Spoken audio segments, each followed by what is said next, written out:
Disclaimer, we'd like to note before the start of this interview that the opinions about to be expressed by the guest on tonight's Gettin Salty Experience podcast are that of the guest and do not directly or necessarily reflect the views of the host of the Gettin Salty Experience podcast.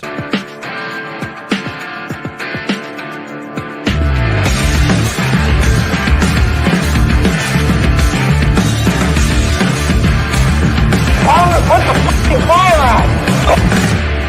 You're listening to the Gettin Salty Experience podcast. Hello!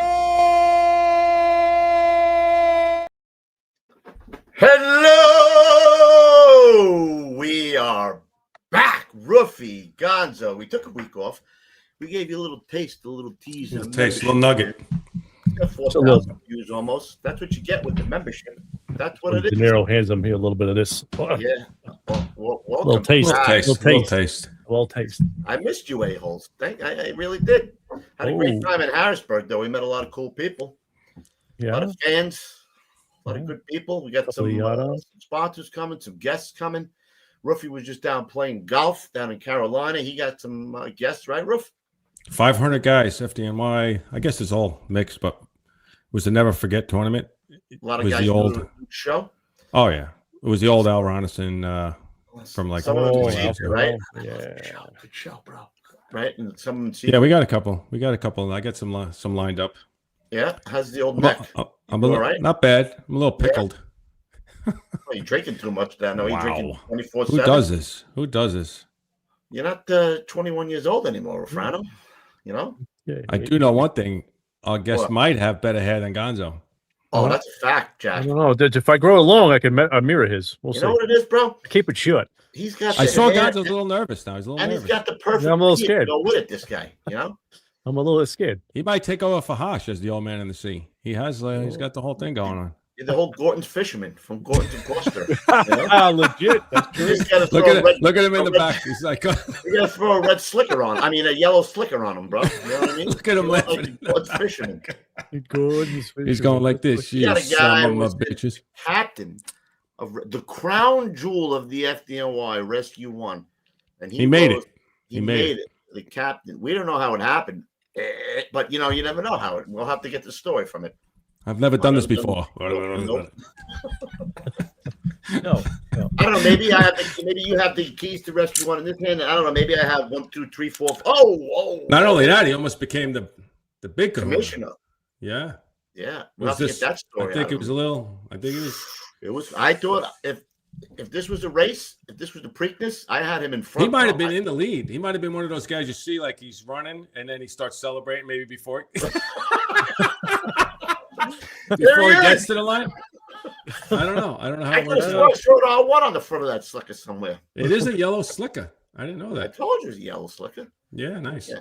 I don't know. We had a good time in Harrisburg, man. Met a lot of people. I got to give you one quick story. So I see Gallione down there, right? Comes by the booth and he sees my kids. I brought my kids with me, my two little Asian, workers with me, and they're sounding like mad, man. They're talking, breaking people's balls, and Bobby's like, "Man, this kid's just like you." So Bobby leaves. A guy comes to the booth. I'm not kidding you. He's got to be up there. He's got to be close to 400 pounds. And he says, "I don't know if you guys carry my size." So my son, who's just turned 13, he goes, "What are you, a medium?"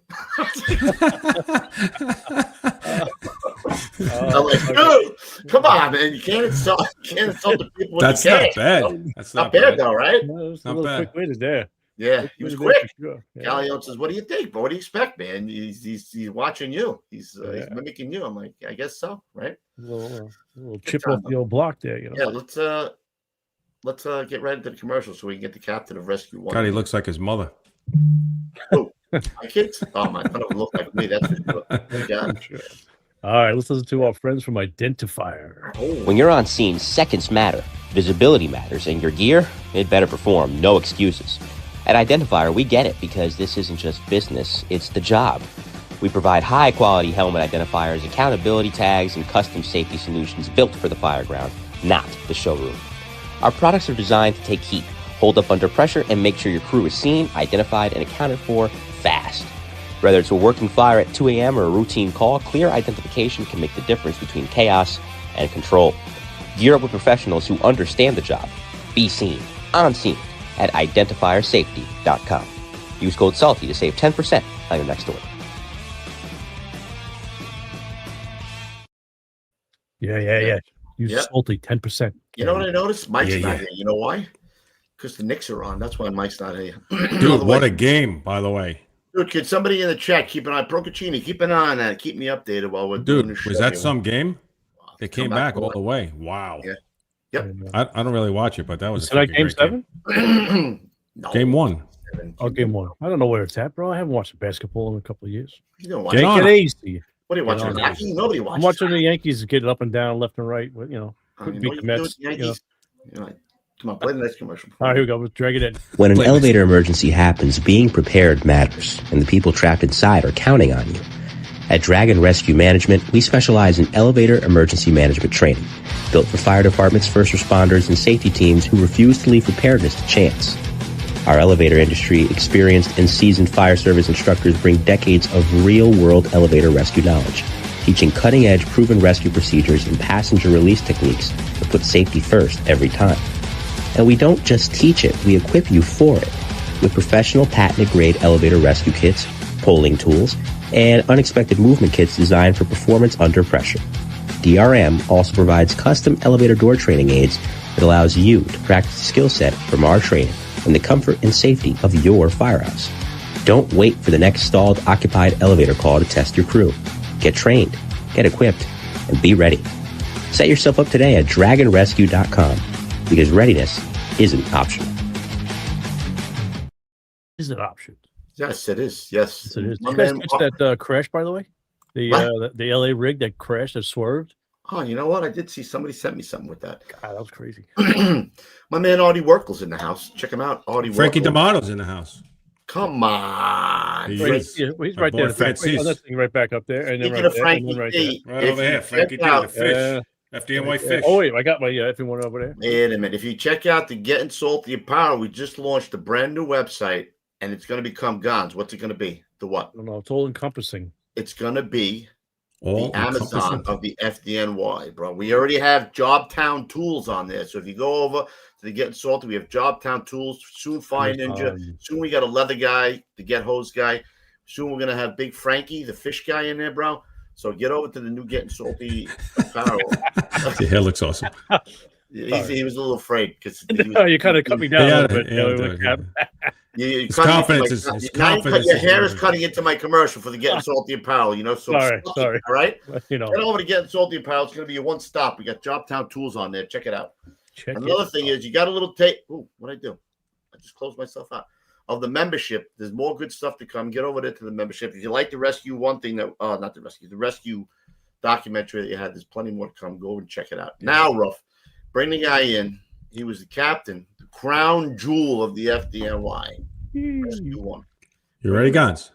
I am. Coming to the stage, Captain John Ceriello. Woo! They're definitely throwing panties for that guy. Beard. He's grown. The shekels are coming his way for sure too. Besides, Let's take a consensus. Who's Thank got you, better gentlemen. hair? Thank you, gentlemen. Thank you, gentlemen. Who's got better hair? I don't know. He's got. Oh, what happened, Jan? Oh, hold close on. up. I'm gonna do Gonzo's that. is pretty good. That's pretty good. Let's see. that- Wait. Now, his is a That's little pretty good. pixelated. There we go. But let's give it a few seconds. Okay. Wow. Oh, yeah. He's got, Oh, I can tell you who's got the worst hair, bro. This guy right Wait, here. do you want your close up? Come on, everybody. Let's go ahead. No. I don't want to see that. It's bad enough I keep my glasses off when I come out. So of the this shower. is So I gotta thanks look to at my myself. Irish side, the McCann side of my family. They all got that. Oh, the fucking McCann side. They all had the fucking hair roofie. Thank you, Yeah. gentlemen. Thank you. Awesome. All right, before we get too far That's into right. it, we got to get patriotic. We got to do the patriotic thing, bro. All Come right. on. Here we go. I pledge allegiance to the flag of the United States of America and to the republic for which it stands, one nation, under God, indivisible, with liberty and justice for all.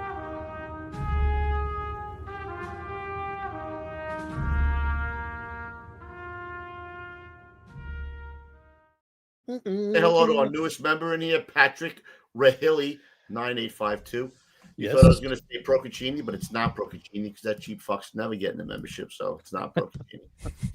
Anywho, let's dive right into your career, but let's talk about, now you talk about the Irish heritage, let's go back. Where'd you grow up? Tell us a little about the family life growing up, what dad do, what mom do, how you got into the fire service, that whole thing. Sure. Yeah. Wow. Like, where do you start? So I grew up in Roslyn Heights, Long Island. I am, obviously, I live in Brooklyn now, so I had to, the Heights is not so much this. The rest of Roslyn, not so much the Heights. At least not back then. But I had to give up my,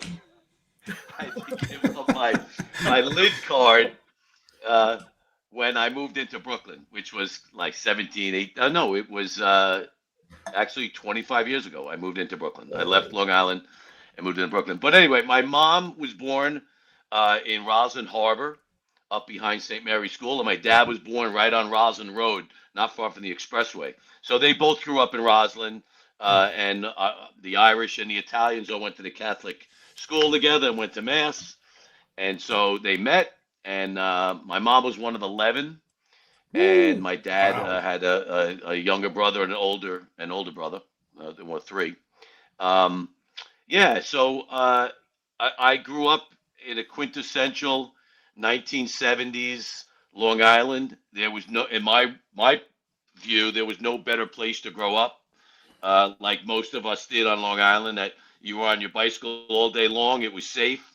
You could go down to the Hempstead Harbor and fish for snappers, or you could be playing stickball up at the Heights School. That's what we did, like, all the time.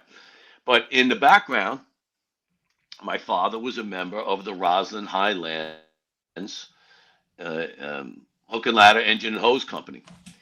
So we grew up at the firehouse in a lot of ways, going to the Christmas parties or the picnics in the summertime. And, there weren't, thank God, there weren't a lot of fires in Roslyn, but I do remember him operating on like a couple houses down from our house, like late one night, whatever, and all the kids went down and watched it. So, you were you're bitten by that bug, so to speak. So it's always kind of like in the back of your mind. Looking back on it, I think I wanted to be an engineer and design cars in Detroit, simply because my father owned and operated a mobile gas station for almost 50 years. Wow. If the first picture you want to pull up there with myself as a young buck and my Uncle John, who was the patriarch. Oh my God, dude. There you go. Look at that mop of hair on. Look at that. Yeah, it just get carried on at least, right? My hair is almost as long now as dude, I love that. But where was that mobile? So that's Uncle Where was John. that mobile station? Right at 9 Powerhouse Road, right at the intersection of Roslyn Road and the Expressway. Oh shit! And they built that they built that building. The building is still there. We sold everything a number of years ago. The building is still there. I'm not sure what they're doing with it. The realtors own it now. But my father and his uncle Nunzio and his younger brother Carmen had a very successful gas station / service station for many, many years.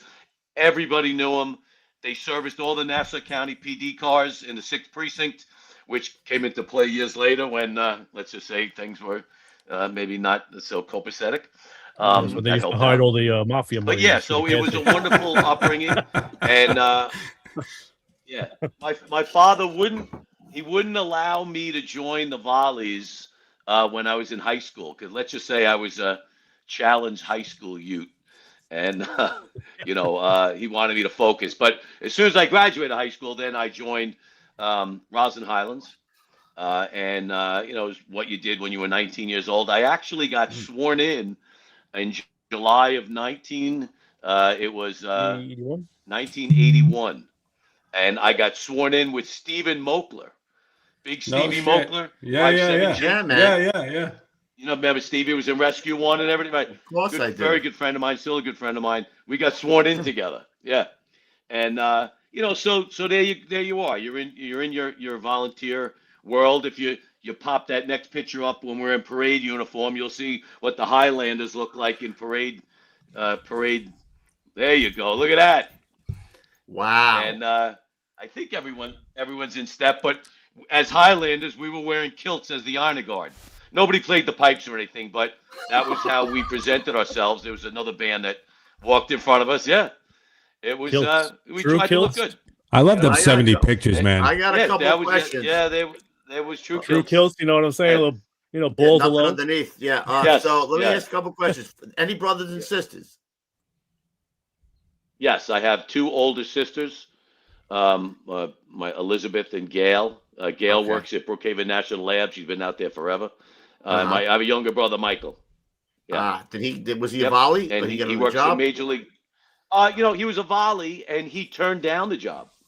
He could What? have come on the job, yeah. But he was doing TV broadcasting at the time, and was very successful.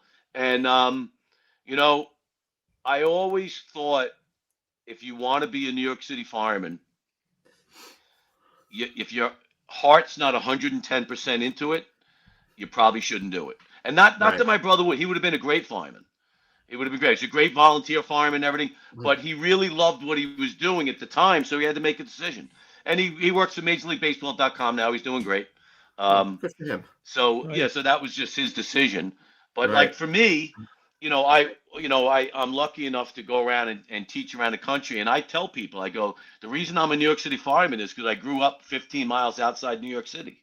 Right. It was the only game in town as a paid department, right? Yeah. So when Yep. the time came, I think I took the test when I was 19, which I guess was 1981. Yeah, I think I took a test in 81. Yeah, and Well, you're older they than I gave another thought, test man. in 89. But anyway, yeah, I'm 63 right now. Yeah, I got I one know. more Hard to question. believe I look this good, and I You got do that. it. I Ah, swear to that's God. right, that's right. You do it. Here's the other Ah. question. What was your old man's name? Your uncle was Nunzio. What was your old man's name? Mike. It was Nunzio, Mike, and Carmen. My dad was Mike. All right. So did Mike have to teach your mother how to make the gravy? Because she was boiling the shit out of meat. That's all My she was doing. grandmother taught me how to make the gravy. Look No, at that who taught fucking your guy's mother? hair. Did you see that guy's hair? My mother. Wow. My mother. Look at that hair. It was just That looks turning like a there. fucking There's Dad wig. there. Yeah. That's a looks chia like a pet. wig. A chia pet. Fucking chia pet is right. Holy That was. Is that your old man? That's your old man there? Yeah. Yeah, it is. That's Wow. Mike. Yep, that's Mikey. Yep. That's a He was a great shot, man. great father. So go to what happens is I take the test, right, in Yeah. 81, and then that was when the women there was all the lawsuits with the women, so they strung it out for Right. quite a long time. Carried Right, on and until then- 92 when I took it. Yeah, exactly, right. So just remember, in Roslyn, there aren't a lot of fires, okay?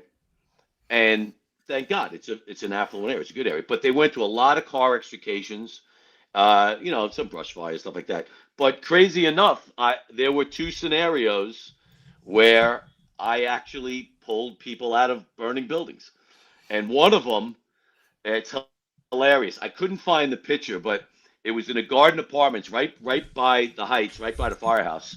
And I remember that the guys are forcing the door.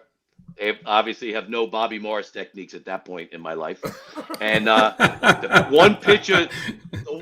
one picture that exists of me, I got my helmet on backwards. Now, You should have shared that one. if I did it on purpose, I'd say, I had my helmet on backwards to stop the water. No, I had no clue. Right? They used to do masked that, up, helmet actually, on, right, they did on that. backwards, and they did. But That picture I got made lost. entry. Exactly. Yeah. No, it's So did somewhere, the guy who somewhere took at the picture. firehouse. Yeah. I just couldn't find it. Yeah. So- Nunzio, can you take Mike care of and this? thing? Nunzio took care of him, bro. Come on. So You see that guy with the So, camera? He don't leave I- here. I go in and I'm searching, and there's a woman laying on the floor of the living room. And I No go, way. hey, there's somebody in here. And the chief just goes, well, bring him the hell out. That's awesome. So I did.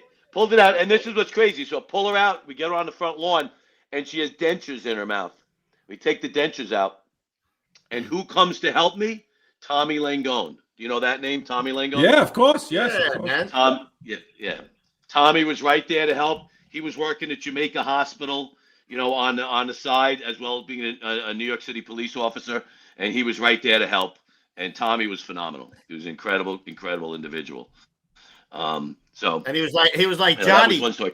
Johnny, you give the breaths, Johnny. I'm gonna do the puffs, Johnny. I got compressions. Yeah. I always say I got compressions. I got compressions, Johnny. You do That's the a breaths. viral So now show the picture where I'm holding up some sort of plaque or something. Me and a couple other guys. Oh, It's the other guy that one. we're holding up some plaques right there. Yeah. So that picture there Who is that? is the guy the tallest guy there is Al Fry, and he was in Roslyn Rescue. I was in Roslyn Highlands. It's two different companies covering the same fire district, right? And we had a fire in the harbor, in Roslyn Harbor, and Rescue got there first. And I remember going into the building. Now, I was a New York City fireman at the time, so obviously I had some experience. Al Fry was a great guy, wonderful man, good volunteer fireman, but he didn't have the experience I had. And I remember I get into the first floor, and we get to the base of the stairs, and the second floor is roaring. And I look at him, I go, what are you doing? And he looks and just points up the stairs, like, you got to go up there and search, because I'm not going up there. Anyway, I go up. Doesn't make him a bad guy. I'm searching the bedroom. No, not at all. He didn't have the experience, and I get that. And I'm searching this bedroom, and I'm on something that just didn't feel right. I was kneeling on this woman. Again, listen, guys, I'm not trying to say I had all these rescues in Roslyn, but these two did happen. So I pull her down the stairs, and then he comes up the stairs halfway. He helps me. We take her out, and we start to work on her. And she was an elderly woman, and you got to do what you got to do, right? So I start doing mouth to mouth. And at one point, I noticed a guy standing next to me. He's standing right next to me, just standing watching, right? So I think Al might have been doing compressions. I'm doing mouth to mouth. And at one point, he goes, "Hey, you want me to take over?" And I go look at him, I'm like, "Yeah." And with that, he goes into his pocket. He pulls out a beautiful little pocket mask, unfolds it. Could have fucking gave that to you, bro.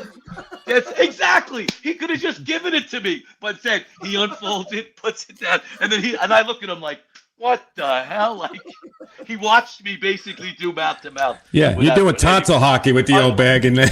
Yeah. He's vomiting in your mouth. That's all right.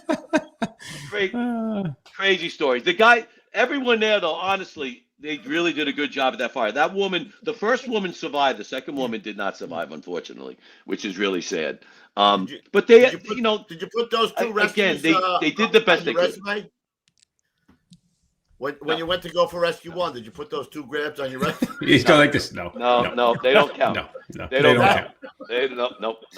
That don't count. Nope. Qualifications. So, but the yeah. So anyway, I take the test for New York City fireman. Here's the strange thing: I never took any police test. And I knew people in the Nassau County Police Department. I knew people in New York City Police Department. I never wanted to be a cop. I just really never wanted to be. I never wanted to have a gun, and any of that. So really, the only test I took was the New York City Fire Department test. I didn't take tests down in Virginia and and everything.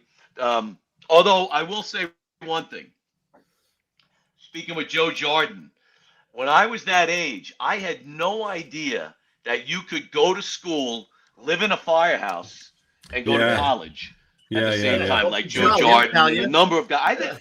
I never even knew that existed. Yeah, right. I would have probably maybe pursued that because that would have been of interest to me. Yeah, a lot of guys did that. A lot of guys did that. Amazing. What were you doing? What were you doing for work though? So now, they start giving classes. What? I was working at my dad's service station. All right, pumping gas and whatnot. I actually got I got a Class A license to drive tractor trailers. Right around like 87 or so, I think was when I got my Class A license, and that comes into play as a side gig when I'm a fireman. I drove tractor trailers for CBS Sports back and forth across the country. It was amazing gig. I don't see you as a tractor trailer driver. Oh yeah, I did it for years. Did it for Yeah. No years. shit. Yeah. It was a great gig for a fireman. You got a couple of days off and Yeah. you ran a truck to California. And you flew home. Cliffy did that. Yeah, Cliffy it was Harris amazing. did that a long time. What was your CB handle, bro? It's amazing. Sprinkle 19. The silver fox. I don't know. Gray hair. The silver. Silver tongue devil. It wasn't so silver. It wasn't so Frank, it's it wasn't so fox, man. silver back then. Though. I love it. One funny story. One funny story. I'm coming back from San Francisco, and I'm doing about 90 miles an hour for about 3 hours in Idaho, blowing past trucks in the right lane, and the side of the truck said New York all mobile video, blowing through, and we come around a turn, and the guy's got me on radar. I slow down, I pull over, I park the rig, he gets out, he comes over, license and registration, goes back to his car. Now on channel 19 that you would monitor, all the Everybody's trucks I passed saying, for the last 3 hours at 90, they're now passing me.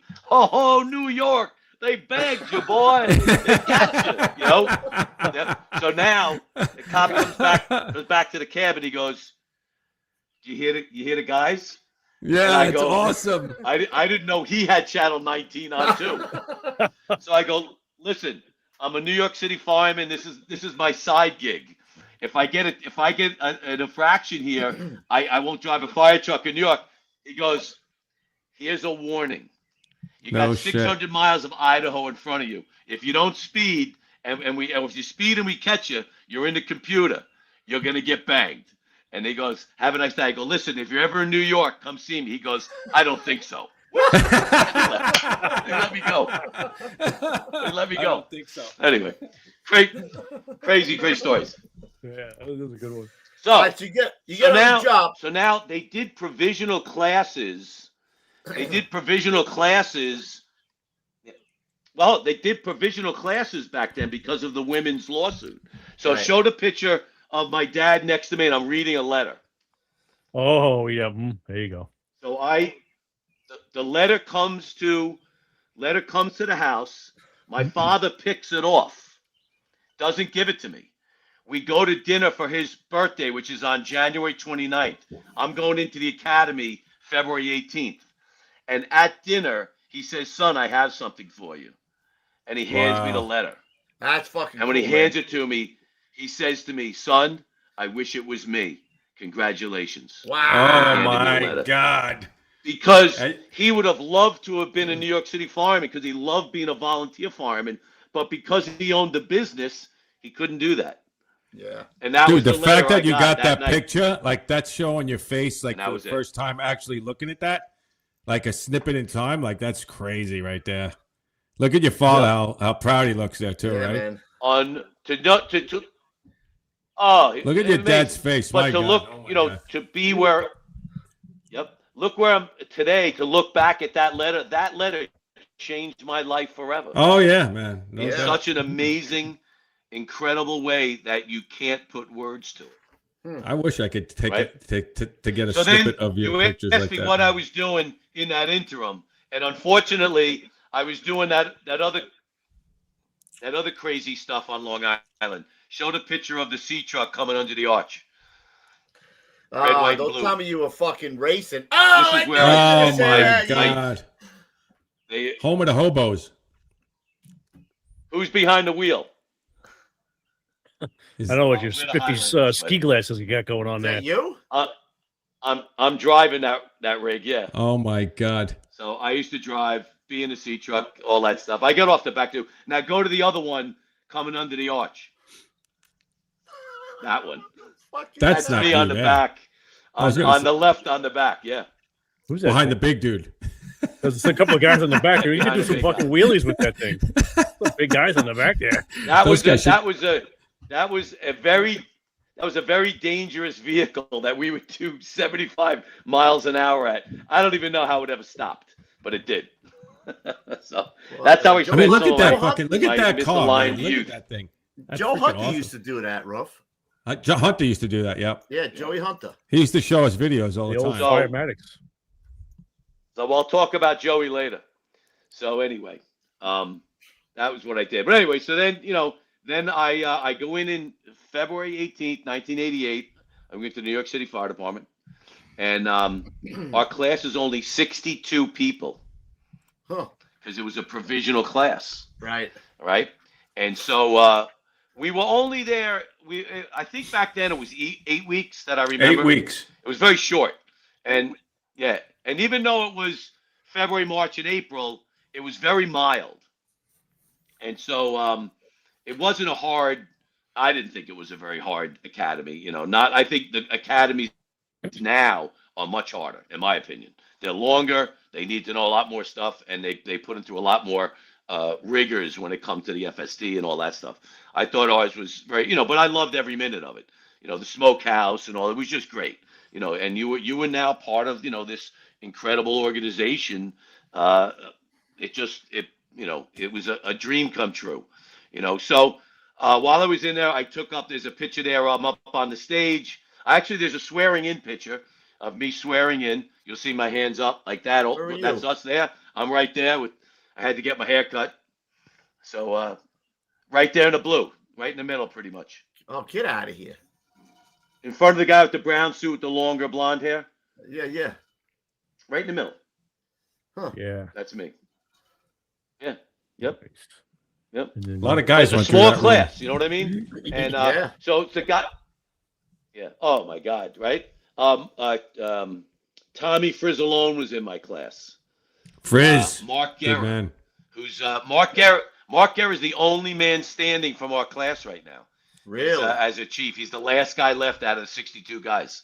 Bobby Harlock just retired. He was the captain of the 54 engine. Wonderful guy. I just played golf with him. Great dude. And Mark's the last guy, which is incredible. So great run. But again, changed my life. And then there's one more picture there at Proby School when I'm up giving the Burn Center check. I took a collection of all the guys, right, and gave the Burn Center check.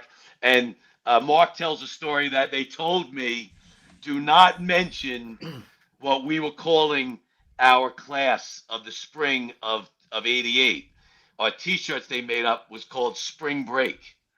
And they told me, do not mention that. And what did I do? You mentioned it. Whoops. I mentioned it. Whoops. So I believe Bruno was our commissioner there. Remember, that looks like Bruno. Yep. Commissioner Bruno? Yeah. Yep. On the left, the first guy on the left. Yep. So what happens next, right? You get your assignments. And I was assigned to Engine 225 in the East New York section of Brooklyn. And how'd you get that? So that's an interesting call.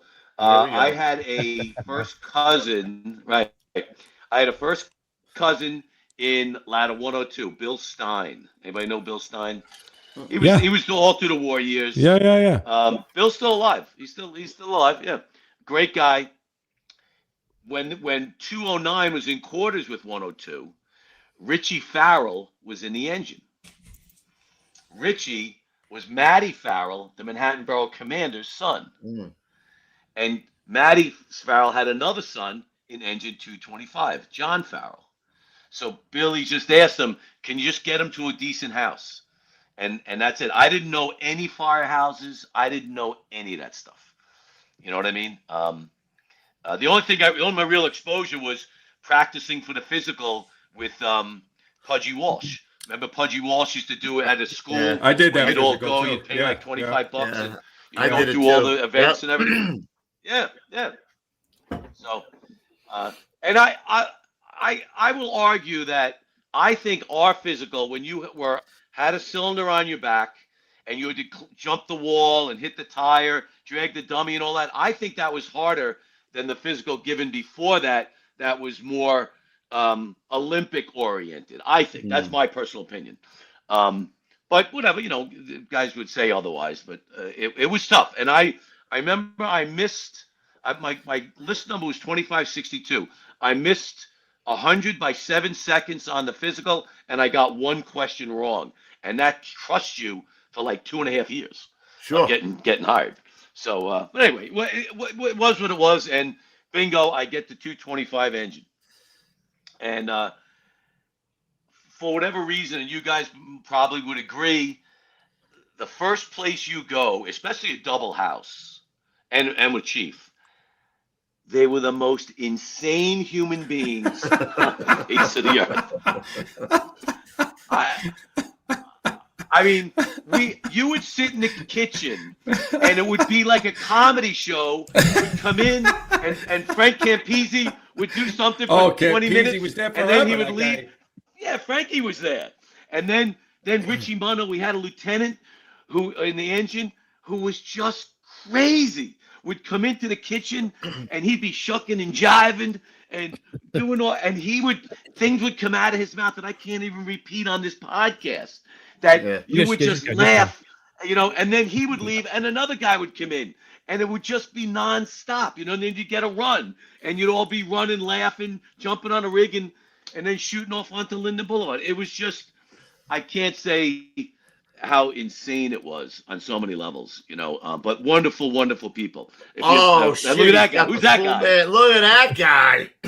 Wow. Like, how do you do? Dude, I would never even fucking think that. I can't even believe that. No. Is that nuts? Like I know. So, listen, we were all messing around and playing the game and trying to look like firemen. Here we got.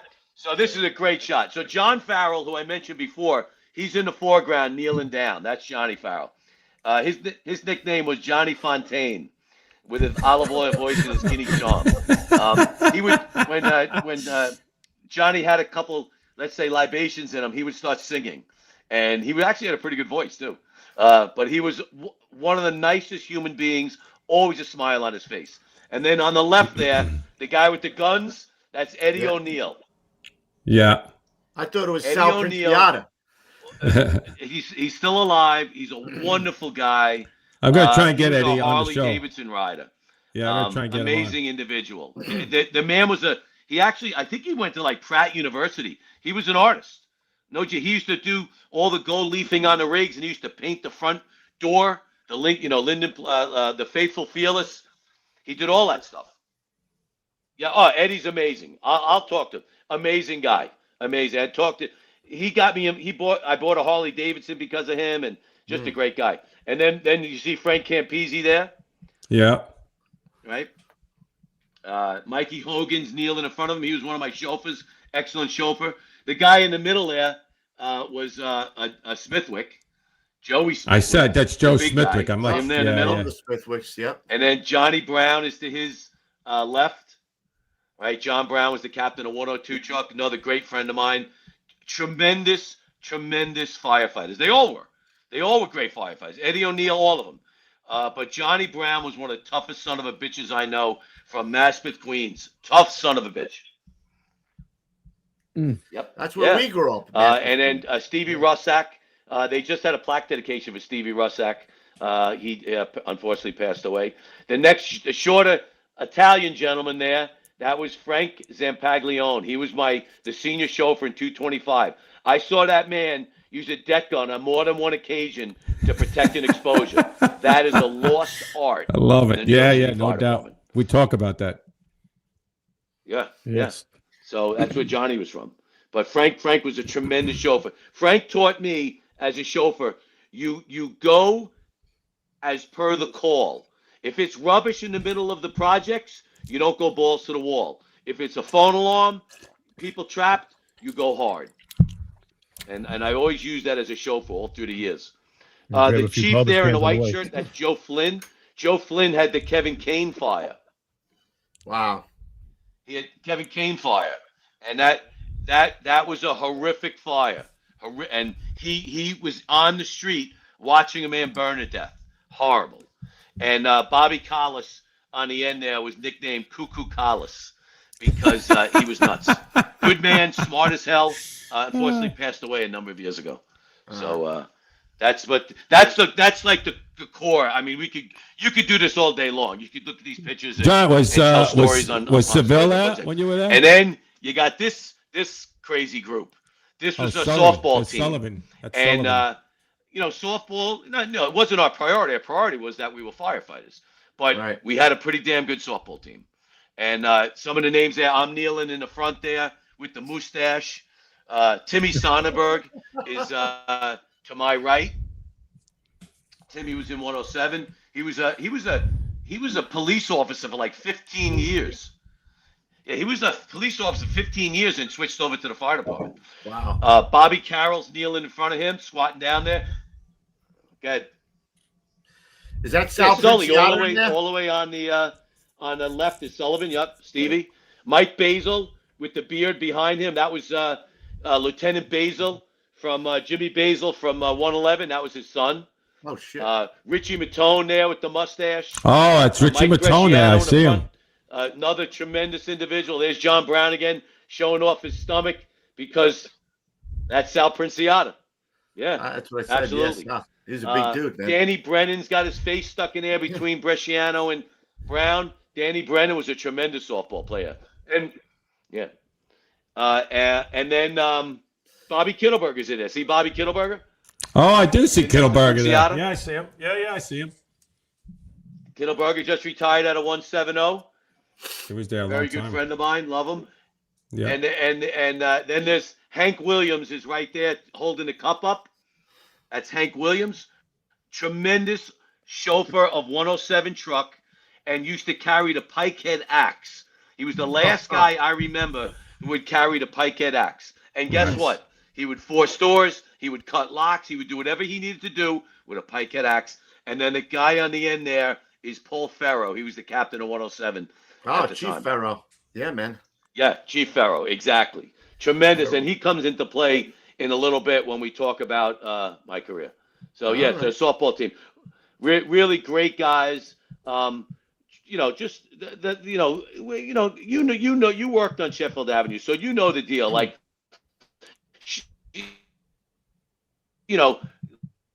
Lincoln Avenue, we went to fires west, not so much east. Our response area to an area that didn't have so many fires, but we went to plenty of fires, and we went to plenty of fires with 236 and 290 103. I used to work down there all the time, and you know what? Those guys treated me like gold, like gold. It's crazy. They did, honestly. Yeah. Danny Libretti, Mike Dougherty, Mike Stein. I remember them Oh all. my God. So when I got to the firehouse at Lincoln Avenue, there weren't a lot of volleys. You keep your mouth shut. You don't tell anyone. So I get detailed down to Sheffield Avenue. Ready? Louis will know who these people are. I walk into the kitchen. I'm a young buck, right, in this hellhole of a firehouse, right, because it was back then. It still is, right? And Charlie Anderson and Frank Posa are in the kitchen. Oh my God. And Charlie Anderson looks at me and he goes, "One question, kid. Are you a volley or not?" And I hesitated because I didn't want to lie. And at the time, the captain of 103 was Boyce, Captain Boyce, who was a big Beth Page guy. So these guys didn't want to hear it. And I hesitated.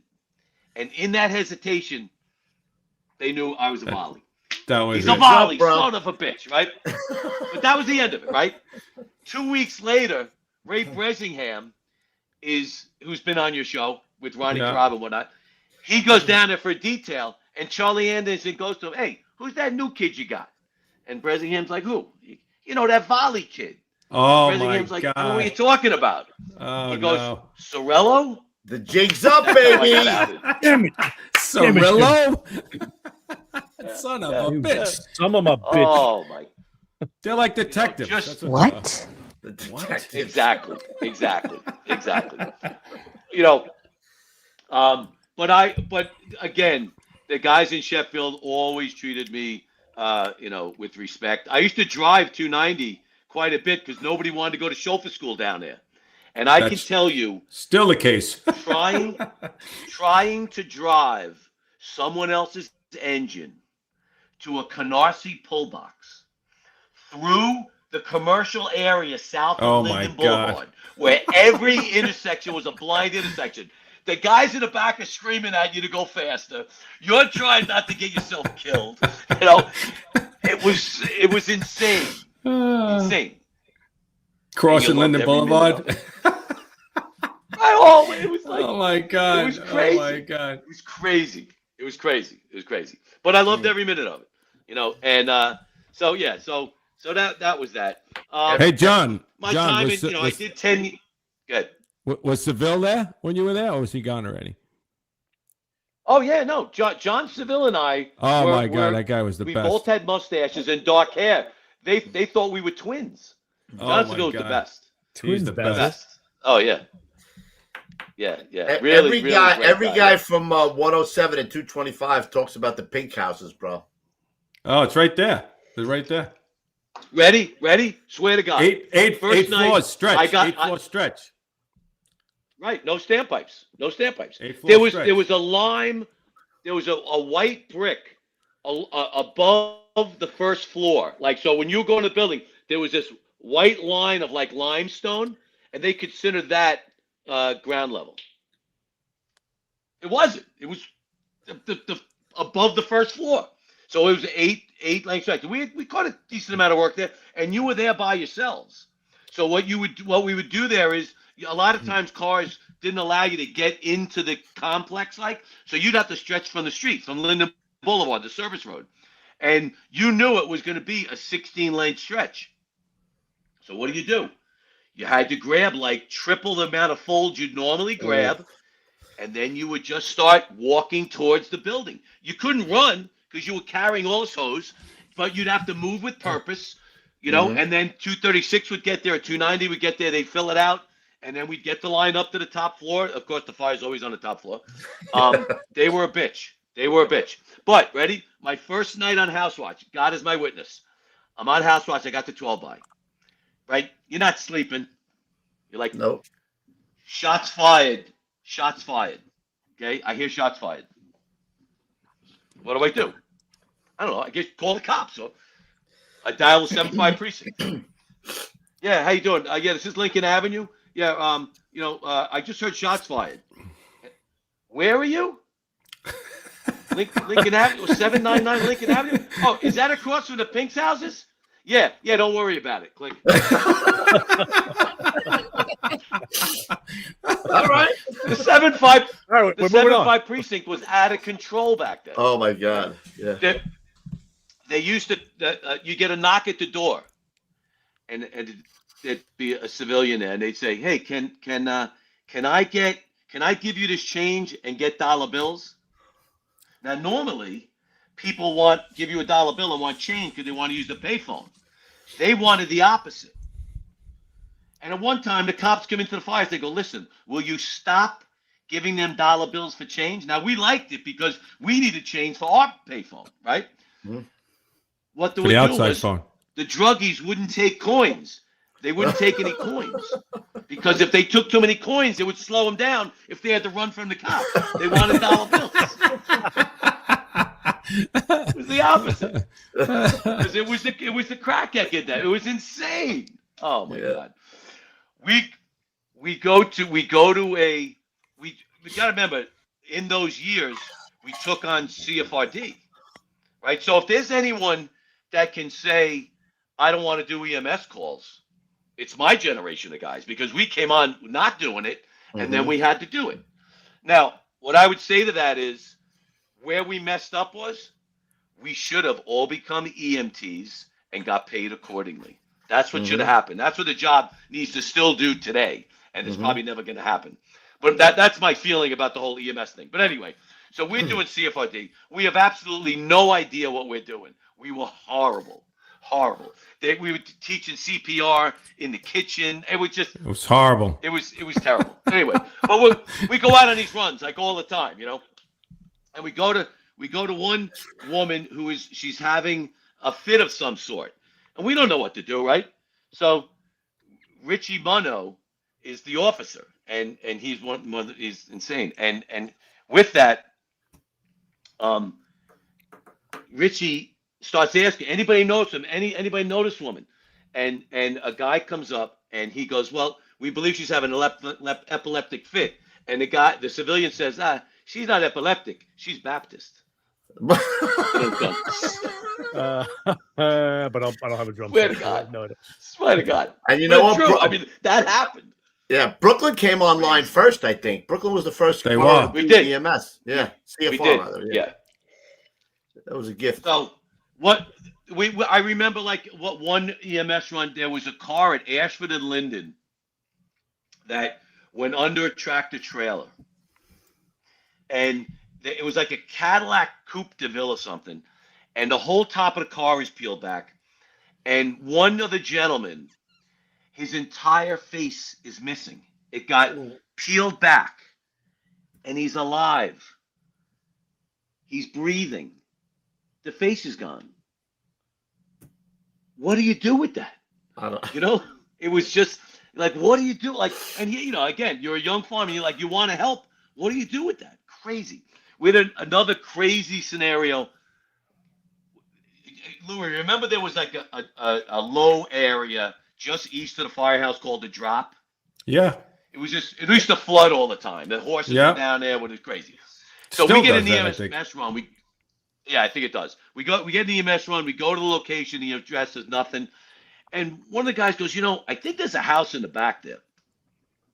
All right, well, listen, you do your job. You got to at least search, do a due diligence search before you take up, So we go back, we go into this house. It's kind of vacant. We're looking around, and we walk up the steps to the second floor, and there on a mattress, there's a guy laying there, and he's holding his glasses like this, down by his, like this, and he's laying there like he's sleeping. The problem is his entire face has been eaten away by rats down to white bone. God, and I'm looking at it and I'm going, this doesn't look real. Like, it looked like a movie, And so with that, the cops get there, and I just look at them and I go, zoo. if that guy moves, Getting the hell out of here. And again, here's the cop side. The cop goes, this is the homicide. And I'm like, how do you know that? He goes, look at the belt buckle. The belt buckle had dirt jammed in it. Like he had been dragged up there. And placed there? Laid down and placed. Yeah. So anyway, and lots of fire. The fires in the buildings down there. A lot of them were one-line fires. First floor, second floor. You had some bigger buildings down by you guys in 290. We had a lot of smaller buildings, but we did have the Linden Plaza Towers.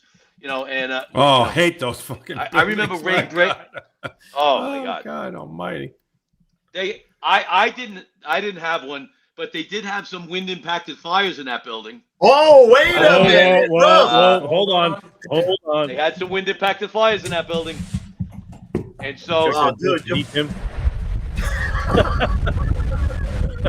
there you go, giving their special effects.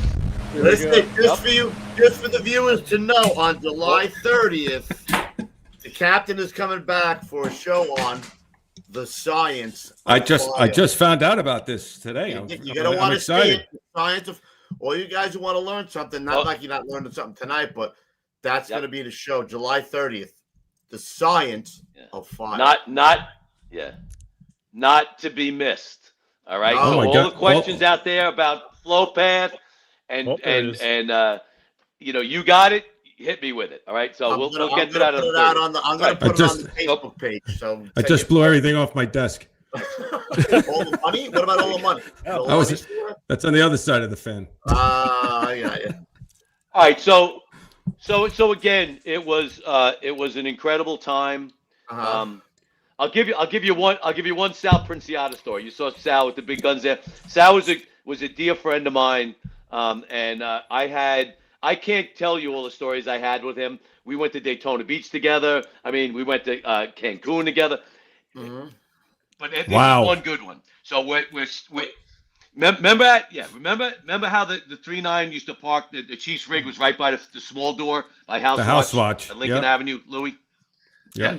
So we'd always used to hang on the hood of the car. It was a summer day or whatever. Sal's out there, got the guns out, and two young kids walking past the firehouse go, oh man, look at that dude. He's got muscles on muscles, And then another kid goes, yeah, but they ain't fast, right? So with that, Sal goes, excuse me?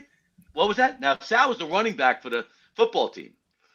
And when Sal would play softball, he would get triples. He would manufacture triples just by running so fast they could never throw a ball quick enough to catch him. I swear to God, he was lightning. So he goes to the kids. How about we go? Ready? How about we go telephone pole to telephone pole? And they're like, yeah, man, right? So now Sal goes out onto Lincoln Avenue, right in front of the firehouse, telephone. They line up right now. As soon as Sal walked out of the firehouse, 3 guys went to the roof with buckets full of water. Sal doesn't know that. So they line up, 1, 2, 3, go. They take off. Sal used to do this little trot. He'd go, dut, dut, dut. The kids take off. He puts the afterburners on and smokes them. So now he comes walking back into the firehouse, proud as a peacock. All puffed up, ready. all puffed up. Douche. All 3 buckets. Not a drop of water hit the ground. I think Seville was up there, probably Harold Jacobs, and maybe Ronnie Caraba. It was like bam. And now his hair's in front of his face, and he just goes like this. Son of a bitch. Goes upstairs and changes. Oh, my God. Bro, this guy was fucking huge. I know. I've seen him. Yeah. Huge. That's a huge bitch. Oh, my God. He almost killed me. That's a big bitch. He almost killed me twice. And we were friends, and he almost killed me twice. Anyway, but he was a dear friend of mine. I loved him. And, an untimely death. And no one deserves that. He was a really good dude. Let's do it. Cheers. We said we were going to do it. Cheers. Here's a good place to do it. Cheers. Yeah. Here we go. Cheers to Sal. You know what? It's just a perfect time to Sal. I told you. Pour that. There you go. We're going here. A little tequila. With a clean Casamigos. A little clean tequila. There we go. Just sip. Amigos. Very nice. So, right. salute, Sal. Absolutely. So, all right. All right, we got to get moving. We're an hour in. We got to get. We got to go into. Go. Yeah. How do you go to Squad 8? Why do you choose Squad 18? So it's another great story. So I was itching to maybe go to another part of the city because I kind of was there. I was there like 10 years. I went to Proby School for 2 classes. Lieutenant Somerville. Jerry Somerville asked guys to come down. Frank Campisi went down. Steve Alexander from 290 went down with me. I worked with Steve at Proby School. I loved it. It was a good break from the firehouse. I became an instructor. It was awesome stuff. But anyway, I was looking to go somewhere else. And then what happens out of the blue? The whole squad thing pops up. This was a golden opportunity because I always said to myself, I want to learn everything. I just want to learn everything. High angle, confined space. Yes, I want to get better at fires. In hindsight, I should have went across the floor to 107. Most of my friends had done that already, but we did have a core of guys that stayed in 225. But now this comes up, and Paul Ferro said to me, hey, Johnny, every fireman in the city of New York should work in Manhattan at some point in their career. Yeah. Otherwise, you really can't call yourself a New York City fireman. And that, was part of it. Now, Stevie Rossweiler was the first captain of Squad 252. Right, you guys did the tryouts, right? Yes. Yep. So the tryouts go like this. I was supposed to call like Monday or Tuesday, and am I? So I call on Tuesday, and they're like, we're full. No good. You can't, we don't need any more bodies. And I go to work on Thursday, and Bobby Kittelberger says to me, hey, John, did you put the call in for the tryouts? And I go, no, they told me it's full, and he goes, come here, go over to the phone right in the kitchen of Lincoln Avenue, dials the phone. Hey, Unc, I got a guy in the engine here. He'd be perfect. All right, here you go. And who'd he call? Jimmy Elson's father, Captain Elson. Wow. No, Captain Elson. Captain Elson was running the whole tryouts. Mm-hmm. So he goes, just be there Tuesday. That changed my career forever. So I have to thank Bobby Kittelberger from the bottom of my heart. If he doesn't do that, it doesn't happen. And if the Captain Elson just didn't say show up, it doesn't happen. So you did the tryouts, right? It was amazing. Guys were like, you're nuts. If you go and get hurt, you're not going to get covered. That's all nonsense. If you got hurt, Ray Downey was running it. You were going to be taken care of, but they wanted to see who was going to step up. So Rossweiler asked me to come to 252. But because the friction right? I didn't want Yeah. to run in with the 3.9 225. Yeah, companies. right. You're running right there. Right, 225, 236, and 290, and 103 and 107. I knew all the guys. I didn't want to do that. So, and I did want to work in Manhattan. And that was it. And Rossweiler says to me, John, I got a really good list. I just want you to know I'd love to have you, but I'll talk to Jerry Tracy for you. That's how I got to Squad 18. Jerry didn't know me, you know, and so there you go. And that was the whole magic. No CD30. That was just like you were gone. It was. You were there. You know? So right, and you were there. That was it. Magic. You know. Yeah. So that was the spring of '98. Right. Yep. And what can you say? Listen, I knew I was going from more fire duty to less fire duty in the West Village. I knew that, but I also knew you were going to experience Manhattan and all it has to offer.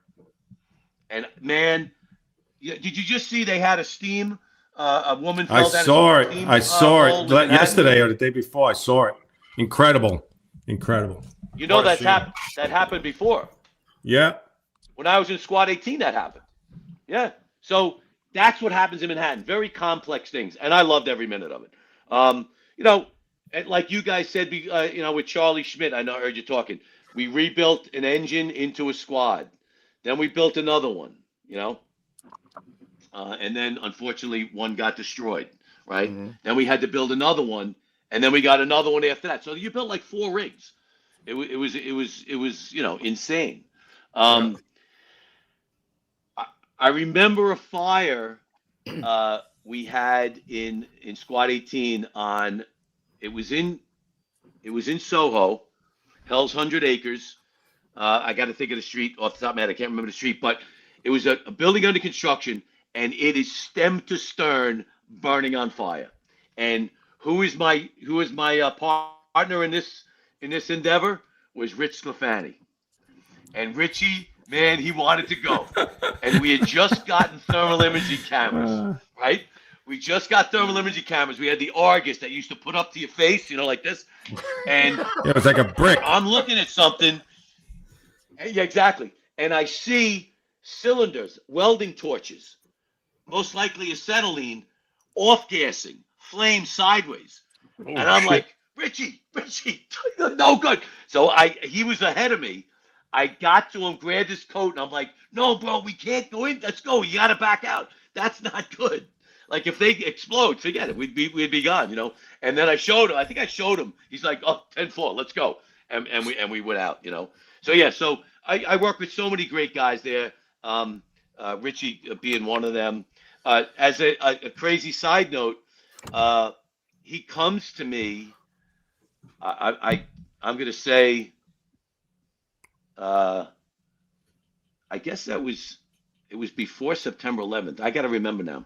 I don't remember if he was in the company during September 11th, but he comes to me and says, listen, he can remember he was assigned to Engine 18.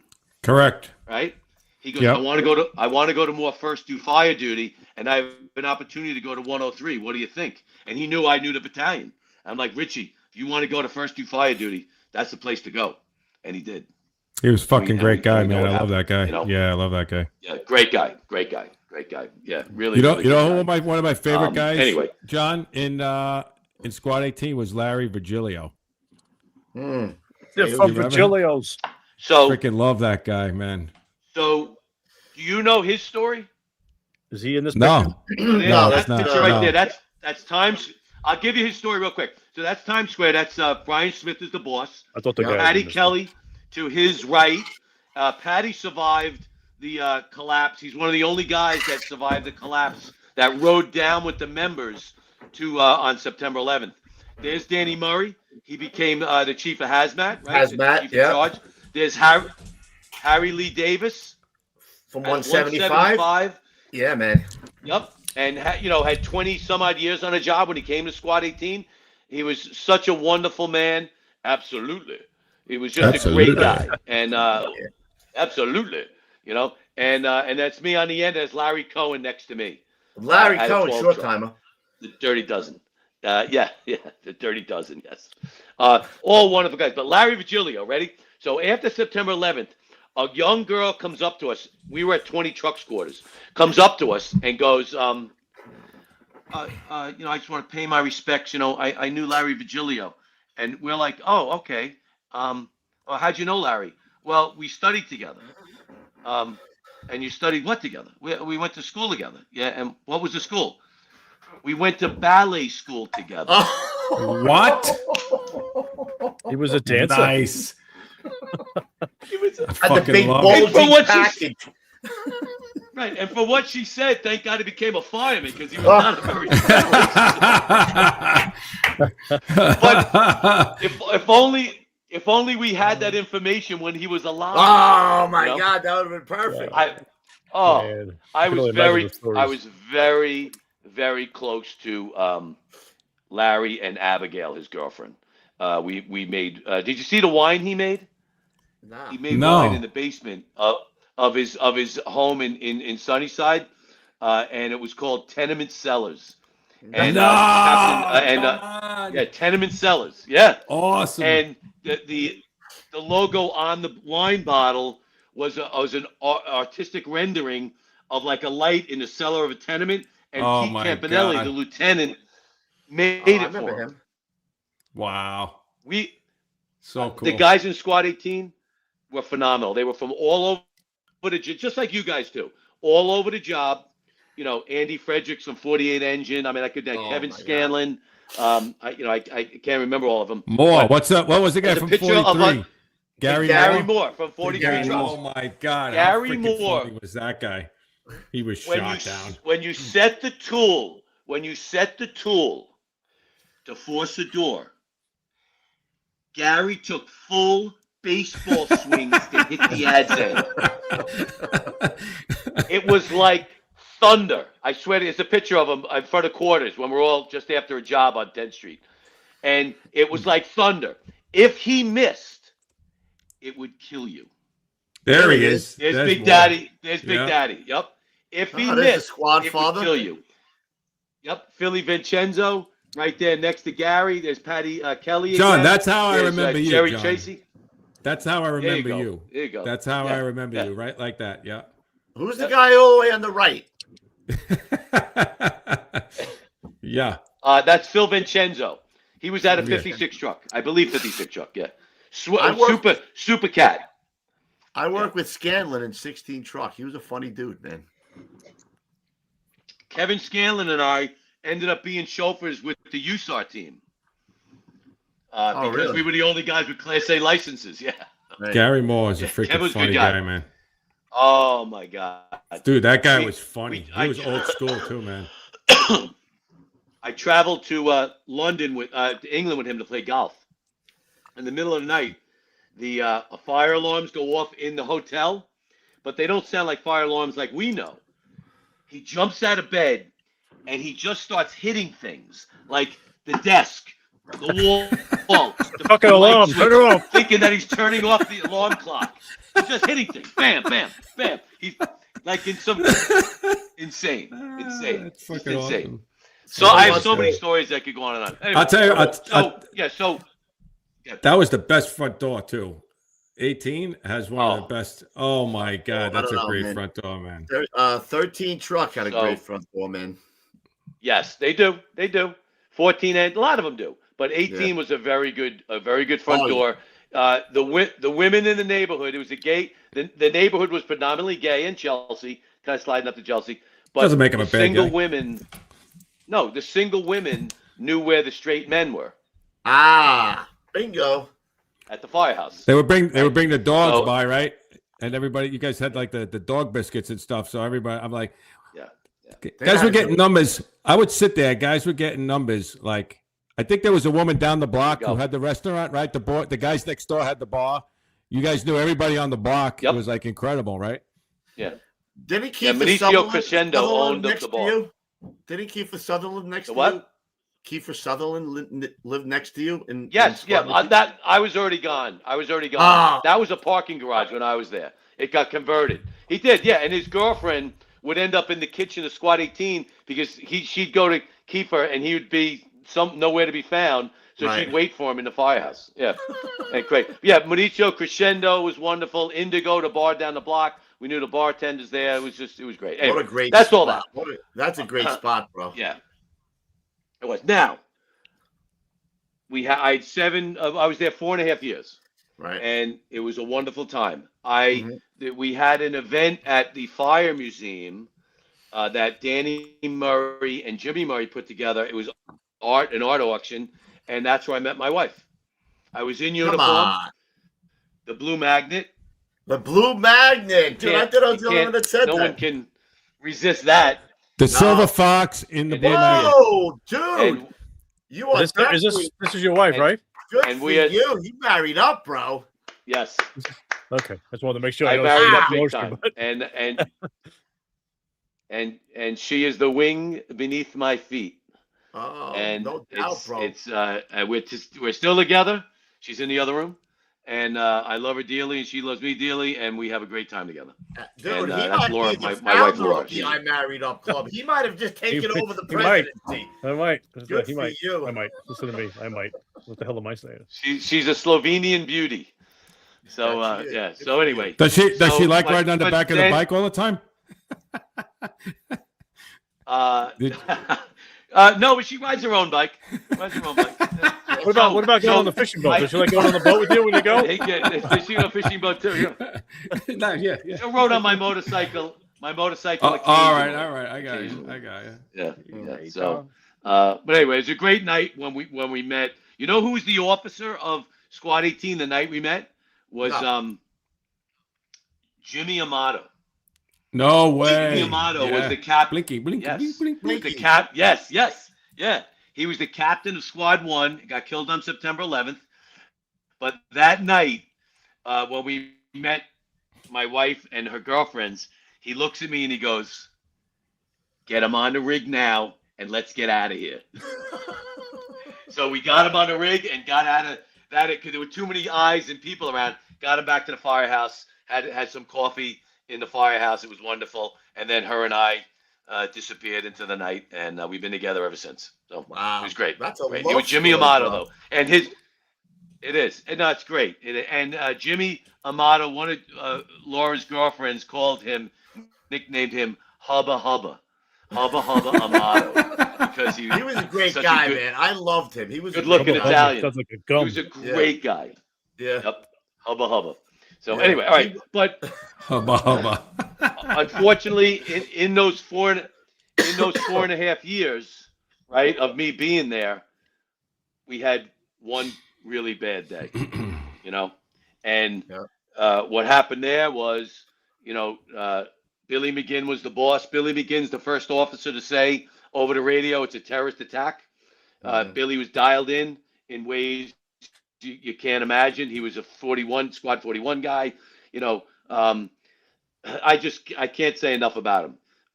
He was great. And, my story for that day was I'd left Long Island and moved into Brooklyn. So I was not too far from the Brooklyn Bridge, So like all of us, I see on TV the first towers hit.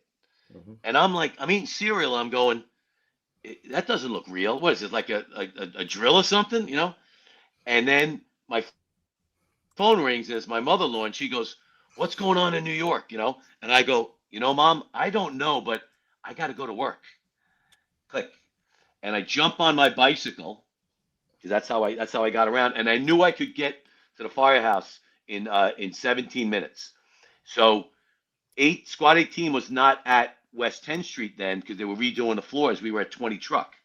Oh, shit. And so I'm boogieing over the Brooklyn Bridge, and all of a sudden there's a massive explosion. And I feel it. I felt the concussion.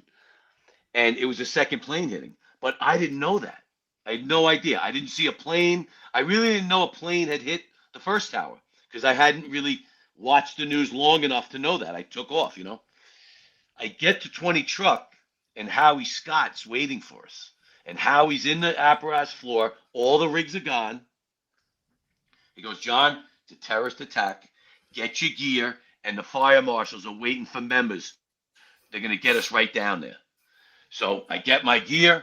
I put my uniform on, like that mattered. But I just in my head didn't put my bunker gear on yet. Threw it in the back of their trunk. Got in their car. They did lights and sirens. Cross town, West Side Highway. Now we're at Vesey and West. Both towers are still up. I go to the command post. And this is Ray Downey has the command post on the outside by the parking garage next to the American Express building. And I go up to him. I go, Chief, what are we doing? He goes, and now he knew everyone in the command. He knew your name. He's like, John, attach yourself to the next units that come in and go to work. 10-4, Chief. Put my bunker gear on, and who walks up? Lieutenant Kerwin and Kevin Dowdell. Lieutenant Dowdell. They walk up to the command post. We all huddle up. They go, listen, guys, come with us. We walk into the American Express building, into the lobby, and Lieutenant Kerwin takes my name and Howie Scott's name down and writes it on his BF4, puts it in his top pocket. I never fucking heard this story. Oh, the officers are talking. They're coming up with a strategy. Me, Joey Hunter, Ronnie Geese, Bronco, we're standing in looking through the plate glass windows of the American Express building, right? And we're looking up. And things are dropping.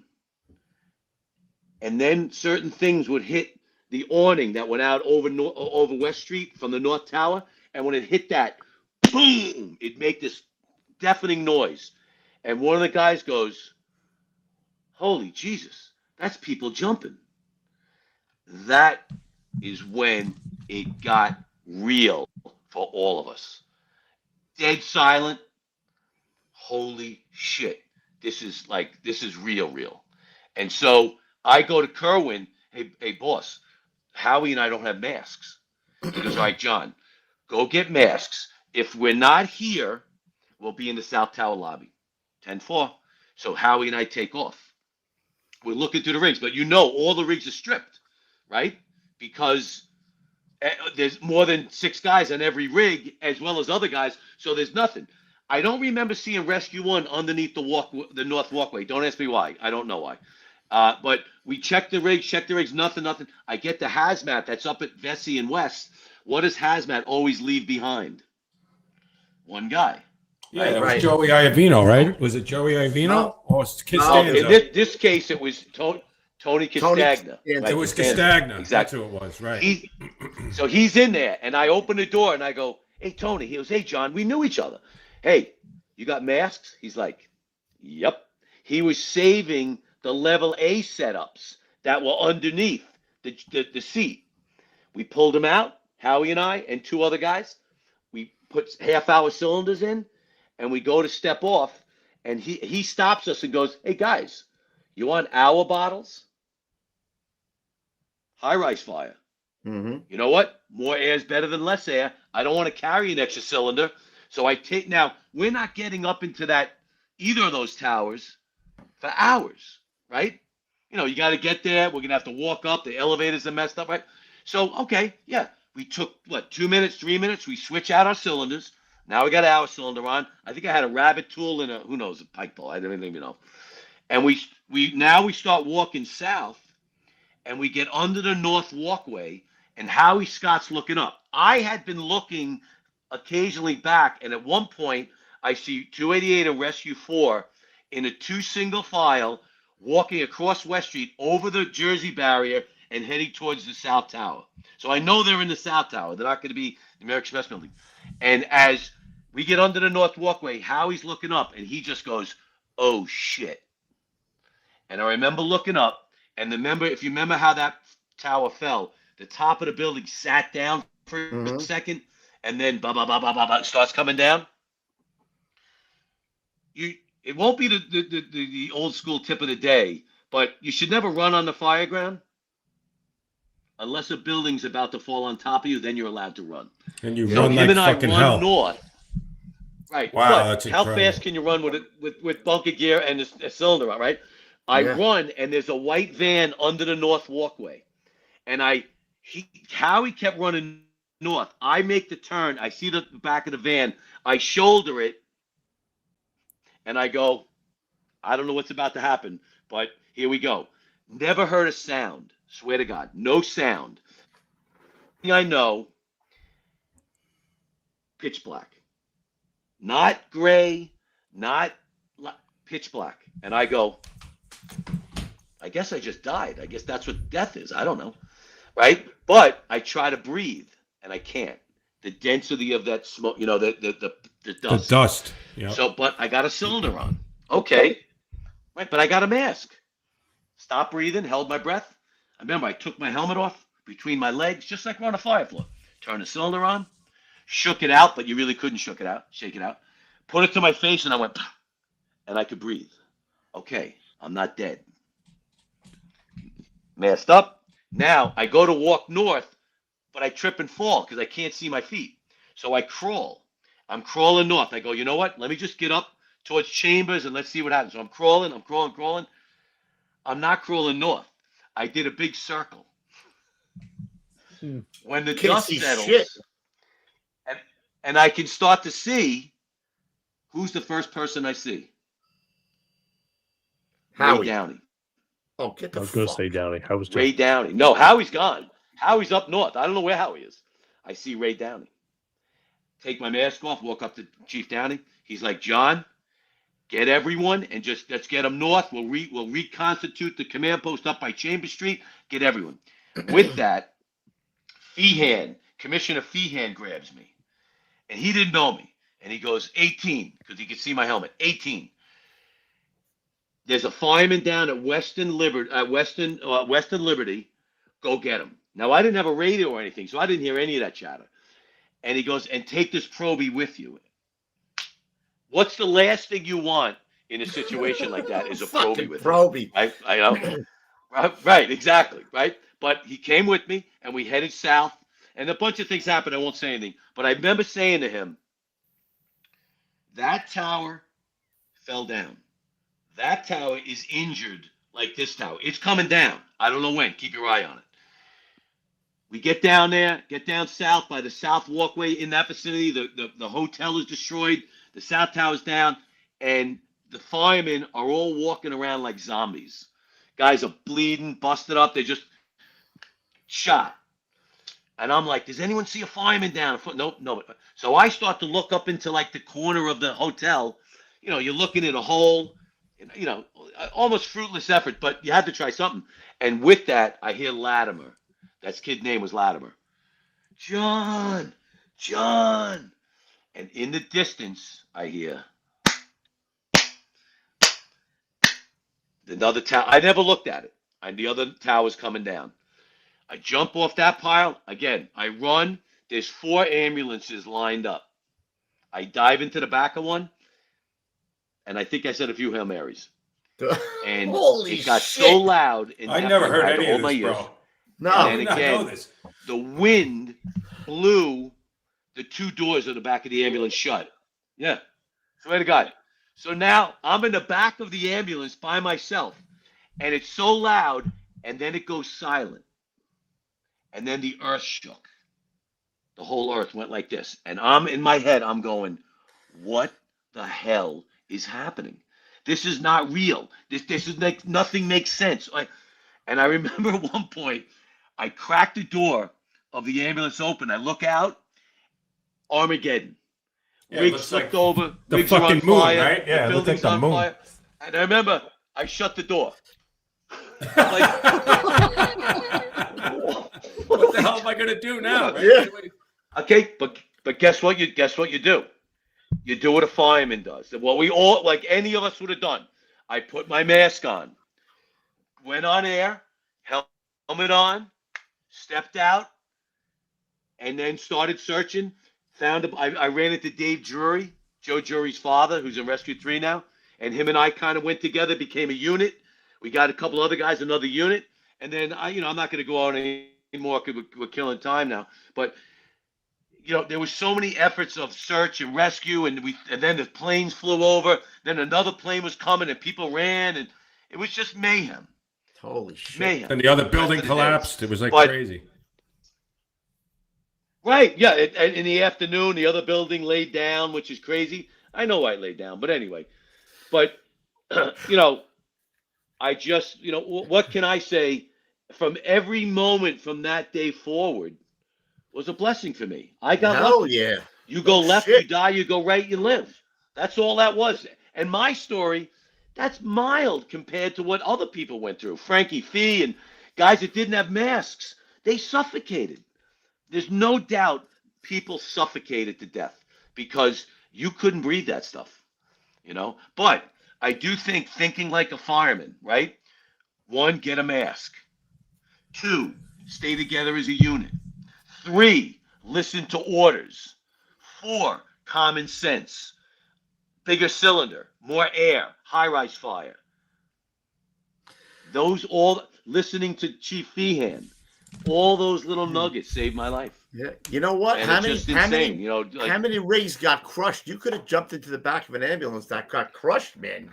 You better be saying Hail Exactly. Marys every day, Exactly. brother. Exactly. But when you think about How about everything, another quick decision another quick you had to toast. make. Salute. Do it. John, think about every Salute. decision that you made in that whatever half hour Yeah. to keep that made you alive. Yep. Yeah, Right? whatever time. Like seeing, just everything that you did. If you would have done if you would have kept the half hour bottle that you say, now I want to get up there, you wouldn't be here. You know what I mean? Like we would have been in the South Tower. Exactly. if you were with Exactly Downey, right. you So- saw Chief so- Downey. He right after that building I collapsed. stayed with Downey. He passed away, and it's Yep. crazy, man. Exactly. That's crazy. Exactly. That's how it is. So, it's just you know, meant to be. I get Tony Costanza. I get him like at years later at Hazmat, and I'd stop the class and go, see that guy right there? That man saved my life. Wow. And he'd get all flustered and John, stop that. He saved my life. No doubt about it. Because he just said, hey, You want you know what? an Go with the Alabama? high-rise fire. Go with the Alabama. Yeah. That is crazy. So then, man. what happens? What happens in the days to follow? I think I left there. I think I left early Wednesday morning because I couldn't see anymore. There were shards of glass in my eyes. So I wasn't down there like Wednesday into Thursday. And then I got back down there Thursday night. And then we started finding our guys. We found I all the remember guys. by the Right. atrium. By the atrium, Oh, right? the B staircase, Right. right? Right. Where most, in the staircase. They were with Rescue One. They were going up. They were doing their job. But we then went and did all the funerals for those next couple days, And so when a lot of other people were down there doing other things, we were away doing the right thing for the families and whatnot, But what can you say? All of us had a piece in rebuilding the New York City Fire Department because that's what we did in the ensuing years, right? That you put together, we put Squad 18 back together. Then you guys put 288 back together, right? And each company did the same thing, So I could talk about other fires, but to move on. So how do I end up in Rescue One, right? Paul Hashagen, early 02, asked me to come up to Rescue One, and I'm like, Paulie, I'm rebuilt, And then all that was because they were looking for people to move around the command who had got the training, because they're trying to rebuild their company. That's all it was. But we were rebuilding Squad 18, and I told them, I said, I can't leave right now. I can't do that. I got to do the right thing, Squad 18. But later that year, Paul's getting ready to retire, and he tells Captain Morris. So I'm in the kitchen of a Squad 18. I think we're about to have dinner, and the phone rings. Hey, Ceriello, department phone. Pick the phone up, right? And he goes, hey, John, it's Captain Morris. So what do you do with that call? Hold on. I walk out onto the apparatus floor, and I'm like, hey, Cap, how you doing? He goes, hey, I hear you want to come up to Rescue One, And I'm like, well, yes, that would be an honor, but can I just think about it for a day? He goes, absolutely. Just get back to me. Now, I don't know why I said that, but I guess I still had a connection to Squad 18, and it wasn't something. But the next morning I called him back. I'm like, I'm in. So there's my second transfer with no CD30. All of a sudden, like the next tour, magically, I'm up at Rescue One. Magic. And that was it. So that's how I got to Rescue One as a fireman. And again, I love Squad 18. It was great. But when you go to the rescue companies, you guys kind of know, like, it's just a whole nother level of tools and equipment and responsibility and everything. The squad, we're all great and we all work together. But it was this, and then, I had Mike Goodell, and I guess I had 17, 18 years on it at the time. I got Mike Goodell and Frankie Fee breaking my balls for a year. Where's the tool? What's it do? And what's its RPMs? I mean, these guys were on me. And you want to know what? They made me a better fireman. Yeah. They made me a rescue fireman. Yeah. And it was incredible. And the people I worked with at Rescue One as a fireman were just, amazing. I remember Bobby Ruff. You don't even know who Bobby Ruff is. He was actually never assigned to Rescue One, but Robbie Redurka, Timmy Sullivan, so many guys, the officers, Tony Taraboki and I were in Proby Oh school my God, together. he's the best. Tony was just, oh my God, tremendous. John Weisheit, just incredible. And then what can you say about Captain Morris? Captain Morris, to this day, if I ask him a question, if I call him up, if I see him, he gives you the time of day. He tells you about what's going on with a tool or what he's doing or what he thinks about a situation. Phenomenal. I heard he was on TV today. They had a big fire in Stamford, and he was doing a press conference. And Really? He's got to be 76. He retired in 14. I think. Yeah, now he's 2014 he's at over there 65. in Stanford. Yeah, he's chief of So department. he's 75. He's 76. Yeah. Incredible. Yep. Incredible human being. And what we learned, glass cutting techniques at Rescue One, just amazing. Yeah. So that was, my time at Rescue One was just amazing. But I had studied for a test, more than one. I was never the smartest guy in the group. So my number was for lieutenant was maybe I forget now, maybe 800 something. Anyway, it was up there. But I got promoted, and I go out and I get assigned to the 7th Division. Pat Barry was in Rescue 1 and 2. We both got promoted the same. Bobby Morris put Patty in the 6th Division and me in the 7th Division. And why did I go there? Because I'd never worked in the Bronx. And I wanted to see the Bronx, and you know what? They're 100% correct that their buildings up there are absolutely insane. Yeah, the amount of non-fireproof tenements is just incredible. And I worked in great companies, 62 and 32. I caught my first 1075 in 75 engine as an officer by myself. And you know what the best part about that fire was? We get up, maybe a 4th floor fire. McCarthy was the battalion chief. So I gave him a 1070. Get up there, I'm by myself. I got a good crew in the engine, so they're stretching up to that line. And doors open. Nice bi-directional flow. Okay. Whoa, little July nugget there. 30th, we'll talk about the bi-directional July flow. 30th, we'll I yeah, didn't entry and everything. we'll But have the that. best part about that fire was I had no squad or rescue climbing over my back to get in the room. We were by ourselves. Right when the shit's Right? coming hard. So truck comes in, they find the fire, line goes in, they put some water on the fire, we were done. There you go. Just like it's Nice supposed to job. be. Clockwork. Shit everywhere. Yeah. So the 7th was just incredible. He's got the fan going again. You better get that fan ready for July 30th, bro. So- We're getting in deep. So how long are you there for then? You're So I'm up in the 7th. Yeah.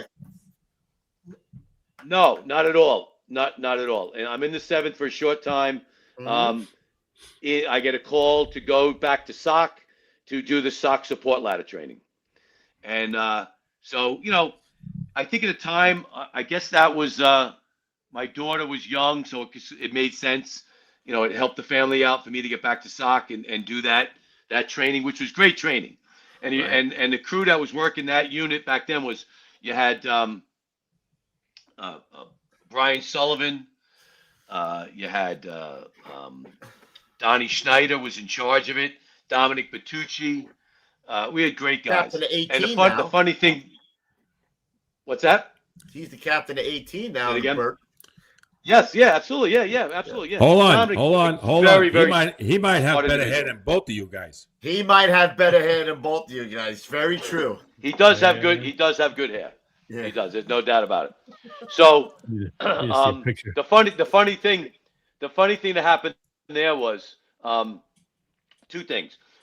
Brian Sullivan would do the schedule for the SOC Support Ladder training, and he would take like 4 days to do the schedule. You know, what company has to go where. You can't have more than 21 companies out of service any given day. You know, some guys have BI, other guys, you know, so you have to figure all that out. And it's somewhat complicated. Take him like 4 days to do it, and we'd have the schedule for the next session, you know. Dominic comes into the unit, and he goes, I'll do the schedule, and bangs it out in a half a day. And we all look at Brian. We're like, that took you 4 days to do. How does Bertucci do it in a half a day? Because he's got a brain. Brian would tell me to go F myself on multiple occasions. And Brian and I end up working together in 252 as lieutenants. I love Brian. He was such a great guy. He's a good dude, man. He died way too soon. So, the Gray's coming in. There you Look at go. him. There's Squad 252. You got Petagano all the way in the left, and you got Andy Dinkle there. The What a Dink. great guy Andy is. Andy left a job, and he's out in Suffolk County now. The Dink, right? There's my daughter Lucia, right? Little Lucia. We're right in front of my house on Classen Avenue right now. You live on Nikki Classen? Pearsall's right Classen there. or what? Uh, Where do Chris, you live? yeah, Classen and Quincy. Coobs. Get out Classen of and here. Quincy. Big bucks, dude. Coobs. Dude, what is it, a Yep, brownstone? Yeah, Brownstone. Hell yeah. Yep. My Rough. brother's on the top 2 floors. I'm on the bottom 2 floors. Rough. You got Wayne look, Pyatt man, all the way come on. on the end, and You talk about and you got fish. Chris Monaco. The big guy there is Chris Monaco, and he just went to Rescue 1. Oh, good for him, bro. Nice. You got Pearsall and Wayne Pyatt. Good stuff. Bro. Yeah, and Pearsall was in Rescue 2. Brownstones. And, All really good Brooks fights. on Now- Classen and Quincy. Coop. He bought that. I remember him. He bought that building. It's got to be 20 years ago. Like, I don't even know when he bought it when nobody Yeah, wanted it.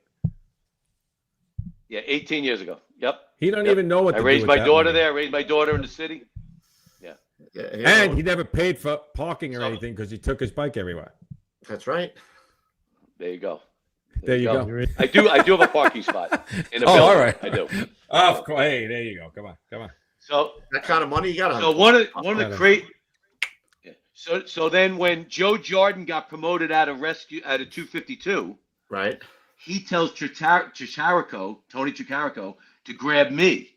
Tony didn't even know me, and I can only thank Tony from the bottom of my heart to take me into 252 because now I'm fulfilling that prophecy that Rashwala gave me the opportunity when the squads opened up. There you Go to go. 252. So now I go as a lieutenant. And that was only 3.1 miles from my home. So I could ride my bike, I could skateboard, I could run, And walk. I could rollerblade, I could walk. Right. Which I've done all those things. I didn't rollerblade. But anyway, so 252. Just like Squad 18, that company understands their engine roots. Mm-hmm. And that's the beauty of those companies because a squad in its foundation is an engine company. Yep. And you should never forget that. And you should always be that go-to engine company for the chief on scene. By the way, you know who really was the impetus behind the squad companies?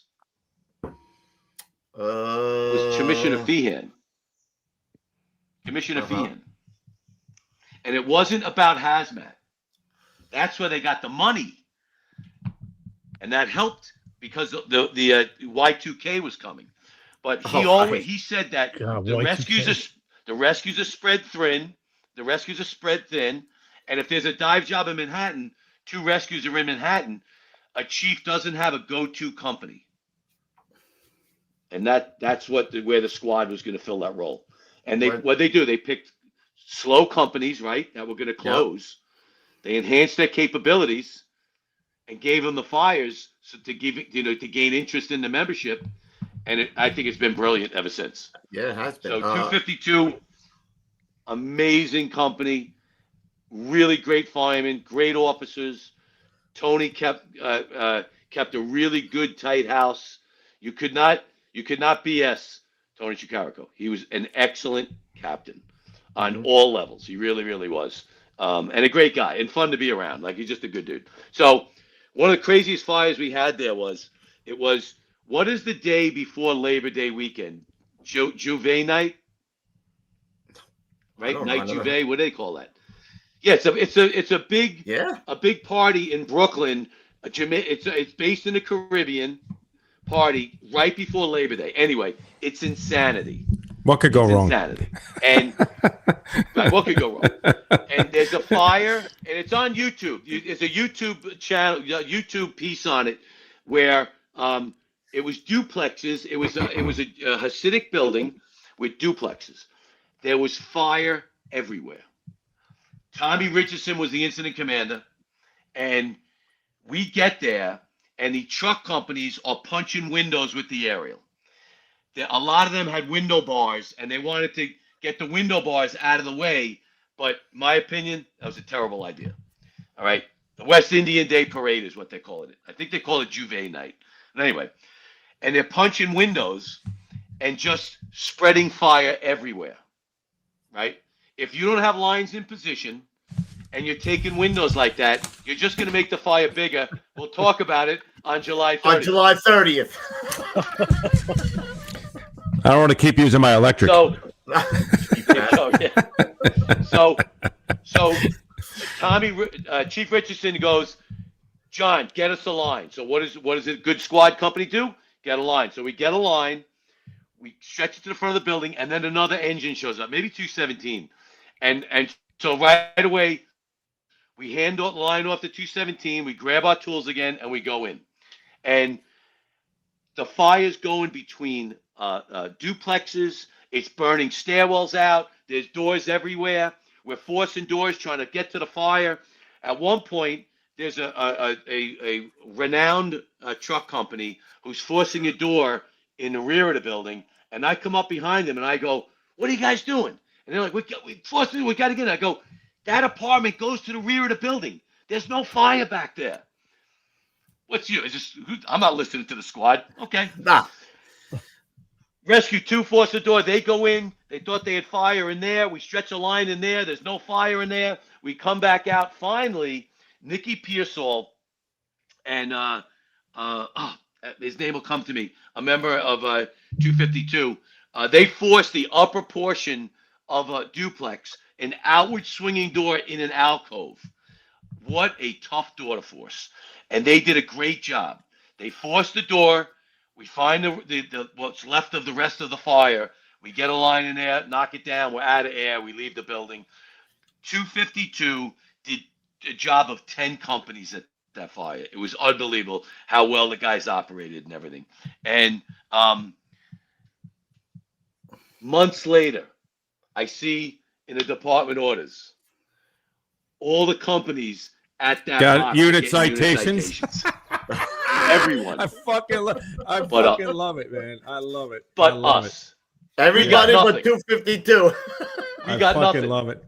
Fuck the squad. And you know why? The captain at the time was John Hopkins. And I love Johnny Hopkins. Love him. And he's the best.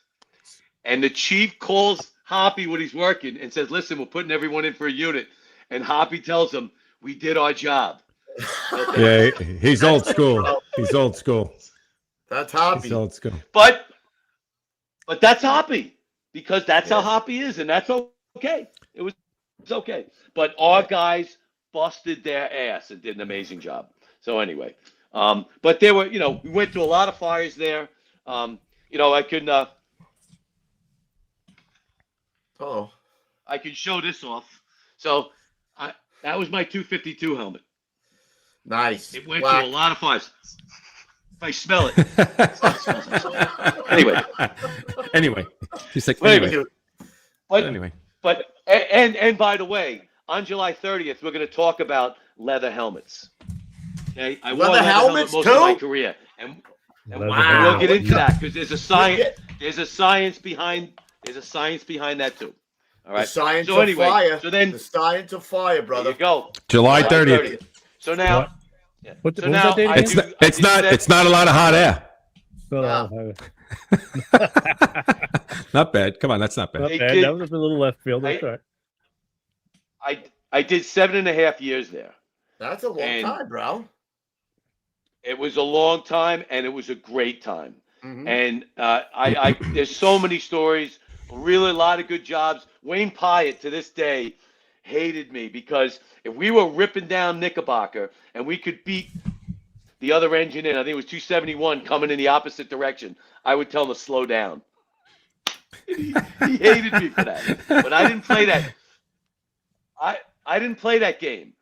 It's so important to fill out your assignment. Now listen, if there's no other engine, no, we're taking it. We're putting the fire out. But if the other engine's there, I'm sorry, as a professional fire department, it's their fire first, and then we come in behind them. I'm sorry, that's just how I am. Wayne would be so mad at me. He'd look at me as he's driving that rig. He wanted to kill me. So I love. What do you Wayne. mean? Wayne was a What do you great mean he showman. looked at you? What do you mean he looked at you? Well, he was a great Gave you the eye? showman when he was looking in the right direction. He had a lazy eye, That's but it was. Oh, That's gotcha. terrible. That- No, he was. I love It's I love terrible. Wayne. I worked. He He's was a good man. 263 Wayne's the best. when I was in 117. He was. Let me ask you a question. Did Mockler feel the same way you did? Because I got Yes. yelled at by Mockler one time. So, he was working. Stevie and I worked. He was a lieutenant. Yeah. He was working in 287. First new job came in.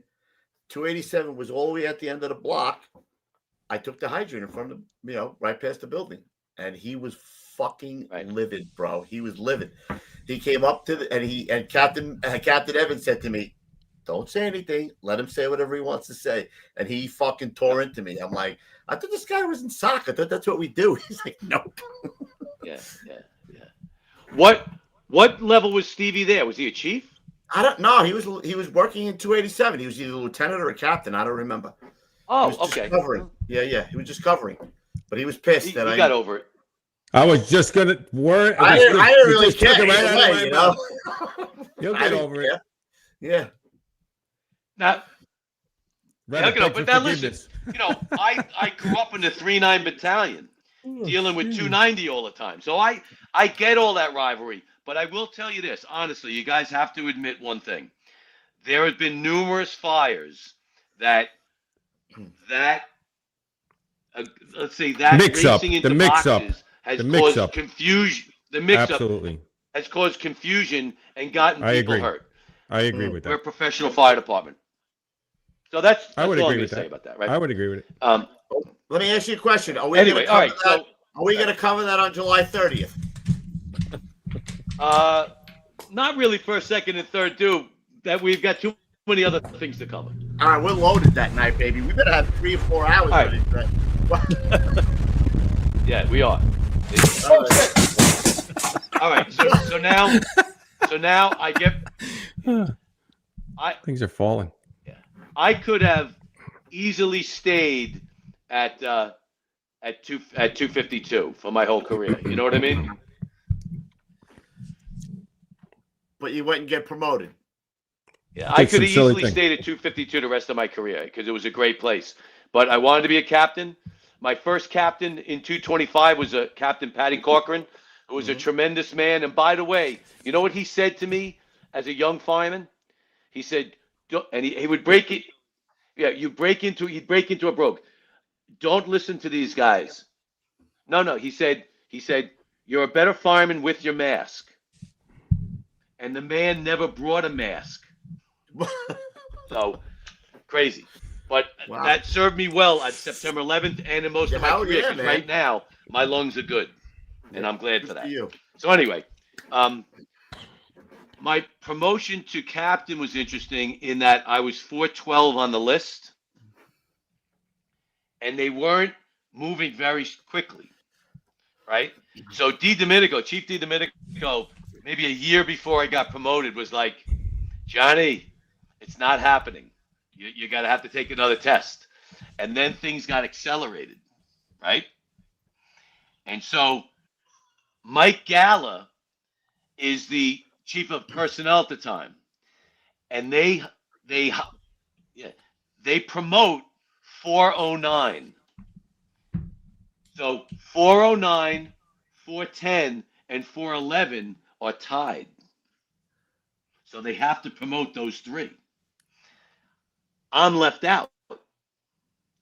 So I don't get a call Thursday. I don't get a call Friday. Now I'm sweating bullets, right? I'm like, I got to take another captain's test. I'm like, oh my God, like, no, So I text on Monday, right? On Monday, the whole weekend happens, nothing. On Monday, I text Tom Galvin.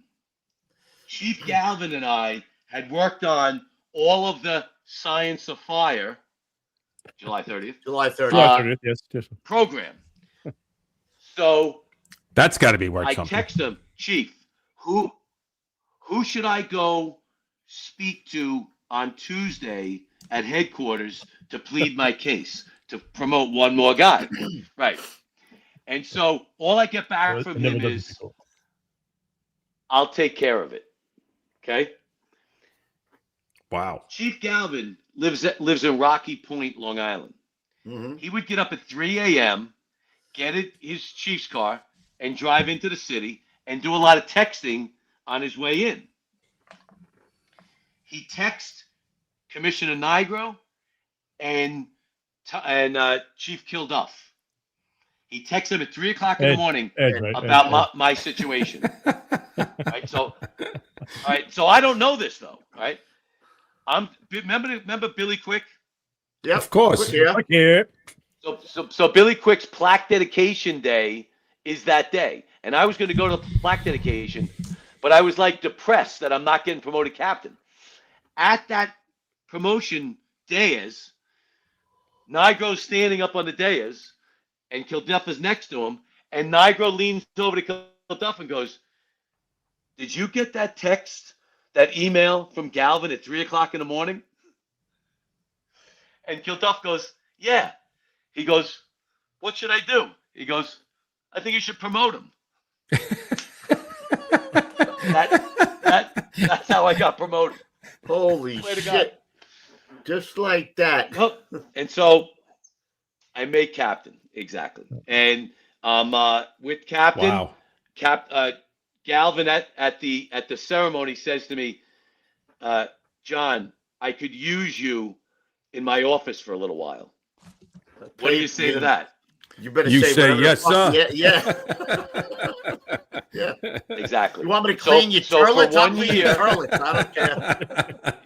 What do you need? So for 1 year, I was in administration with him in training, doing all kinds of different things with equipment, and really you learn a lot when you're in that capacity. And then he unfortunately retires before his time, and then Chief Reynes took over, and that was great too. But then I said I'd done enough, and I went back to the field, and I went to the 11th Division, and I love the 11th.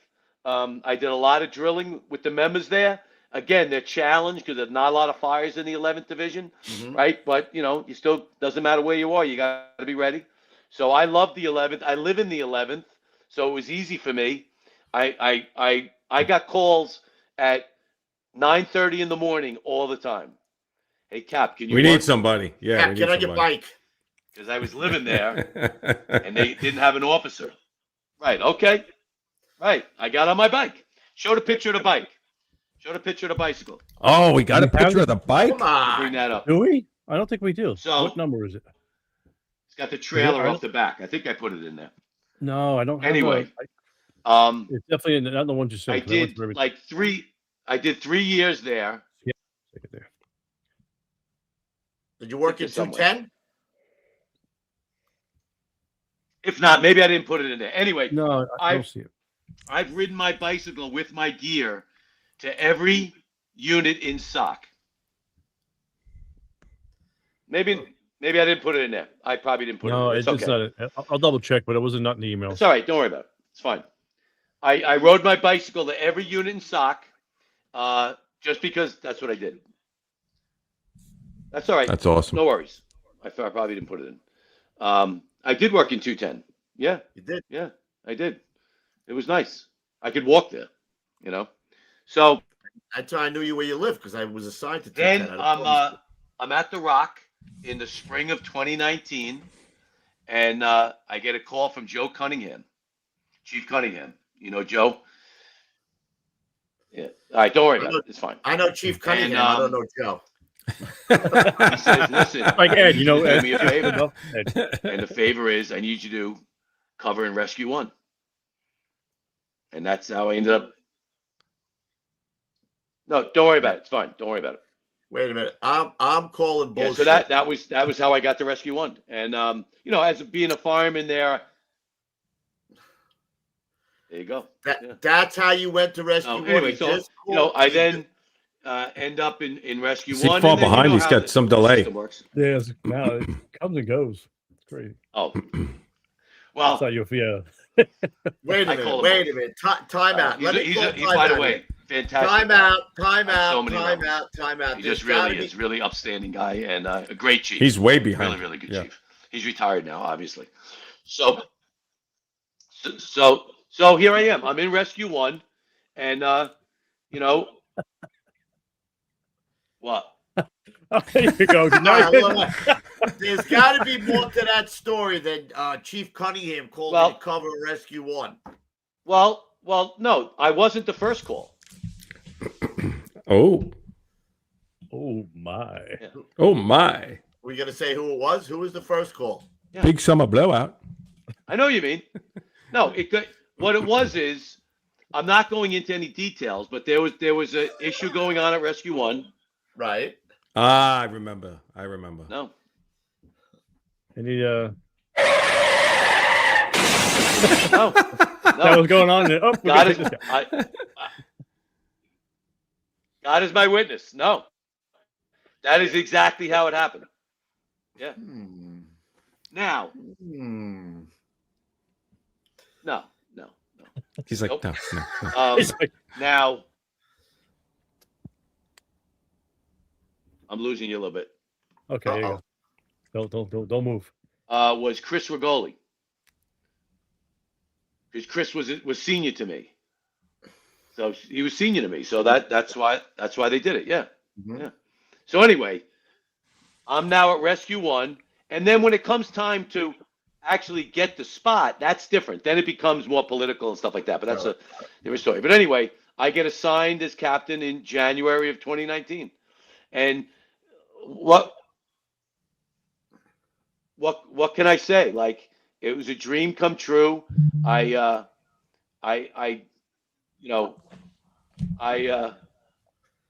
never thought I'd ever be captain there because all the captain spots were locked up for the most part. So I was just very lucky, you know. That's got to be the And then, dream you know, spot. and then the though. rest, you know, what can you say? The rest is kind of history. Is that not the dream spot? I'll let you guys just catch up a little bit. My internet might be out. Are you there? Can you hear us? You catching up? Are you there? Can we hear you? Can you hear us? He's going to answer your dream spot right now. No? All right. So anyway, we'll keep going. I like it. Yeah, Decisive. I'm here. Can you hear me? I can hear you. Can you hear me? Yes. Yes. Can you hear me? Yes. Just keep saying If yes. you can Kobe, hear that's a delay. me, just nod. Like, give a thumbs up. I did. Keep a thumbs up. Yes. No, we almost made it through. We're good. We can run a couple commercials if we have to. He's definitely too. Yeah. He's No, he's it way was. behind. It was a dream come true. That's a He's blind- way you behind. You understand something too, though. It's a huge responsibility on a lot of levels. Yeah. Yeah. And now remember, you're picking all the members that come to the company. all the amount of tools that you have.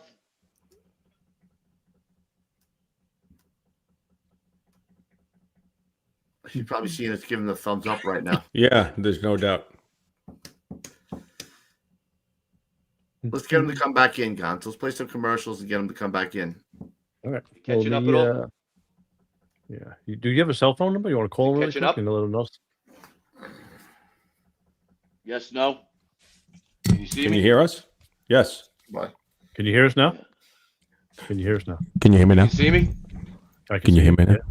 Can we hear? Man. Hear me? All right. Put up a picture of Rescue 1 with all the members, if you can.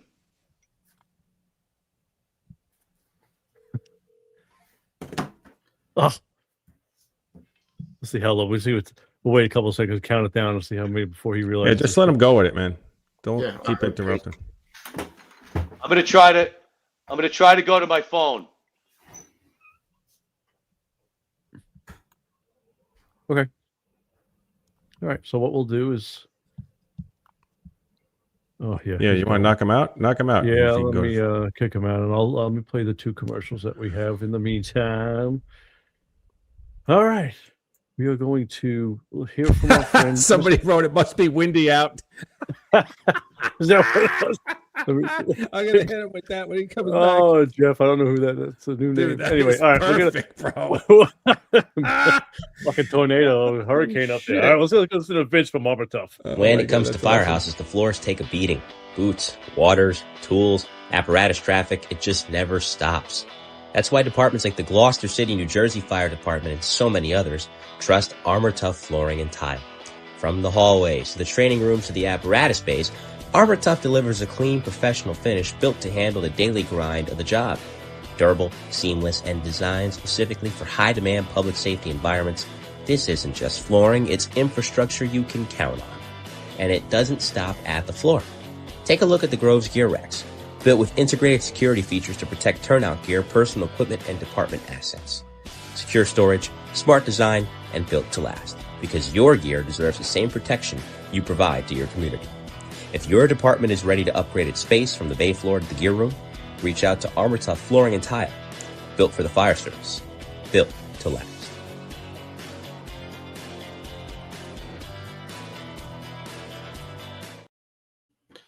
All right, how's that? Any better? Oh, Perfect. there we go. Just turn your phone sideways. Hey, Cap. Somebody in the chat said it must be windy out.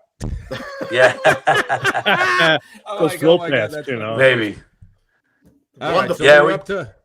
All right, the way so- you were showing the. I had this was the picture I had up. Yeah. The picture. Yeah, all right. So that we're lucky in Manhattan. There's an awful lot of photographers running around, and they're always looking for different. They're always waiting to take your picture. So this was a shot after a job we had in Midtown, and you got Timmy O'Neill, and you really Gelke. can't see it. It's you got Timmy's in the right. Timmy and Gelke.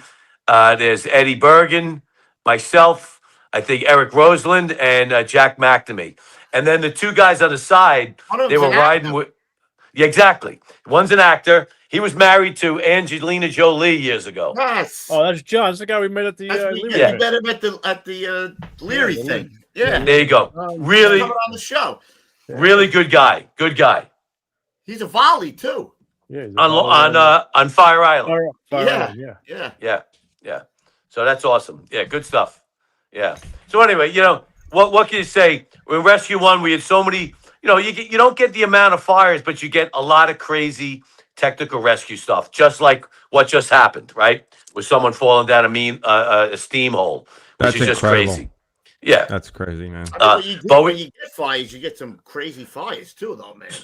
Yeah, well, they're always very complex, and we give them names afterwards. Lionel Hampton, Macaulay Culkin, Yeah. they give them a name afterwards all the time. But the one job that stands out, we had a job on Christmas Day a couple years back. It's, again, pretty good YouTube video of it. And we got a fire on the top floor of a 5-story building. And it's ripping in the apartment from stem to stern. And someone takes the front window. One of the other truck companies. They probably shouldn't have. Anyway, now the fire's really taken off, and we're trying to get through the door, and it had a police lock and it had clutter, and I had Jake Dutton and Damian Waite on it, two Brooklyn firemen who know how to force a door, and man, they are having trouble, and we're trying to force it, and all you hear me on the radio is telling the command, "All right, Chief, we're in a good position. Just give me another minute. Just give me another minute. Just give me another minute. And I got my balls broken for that by the Chiefs quite a bit. Yeah, that was 5 minutes, John. You can't keep doing that. But we were this close. We were so close. Anyway, we ended up putting the fire out. But that was a lesson learned. There was we had a line on the top floor, and we had a backup line.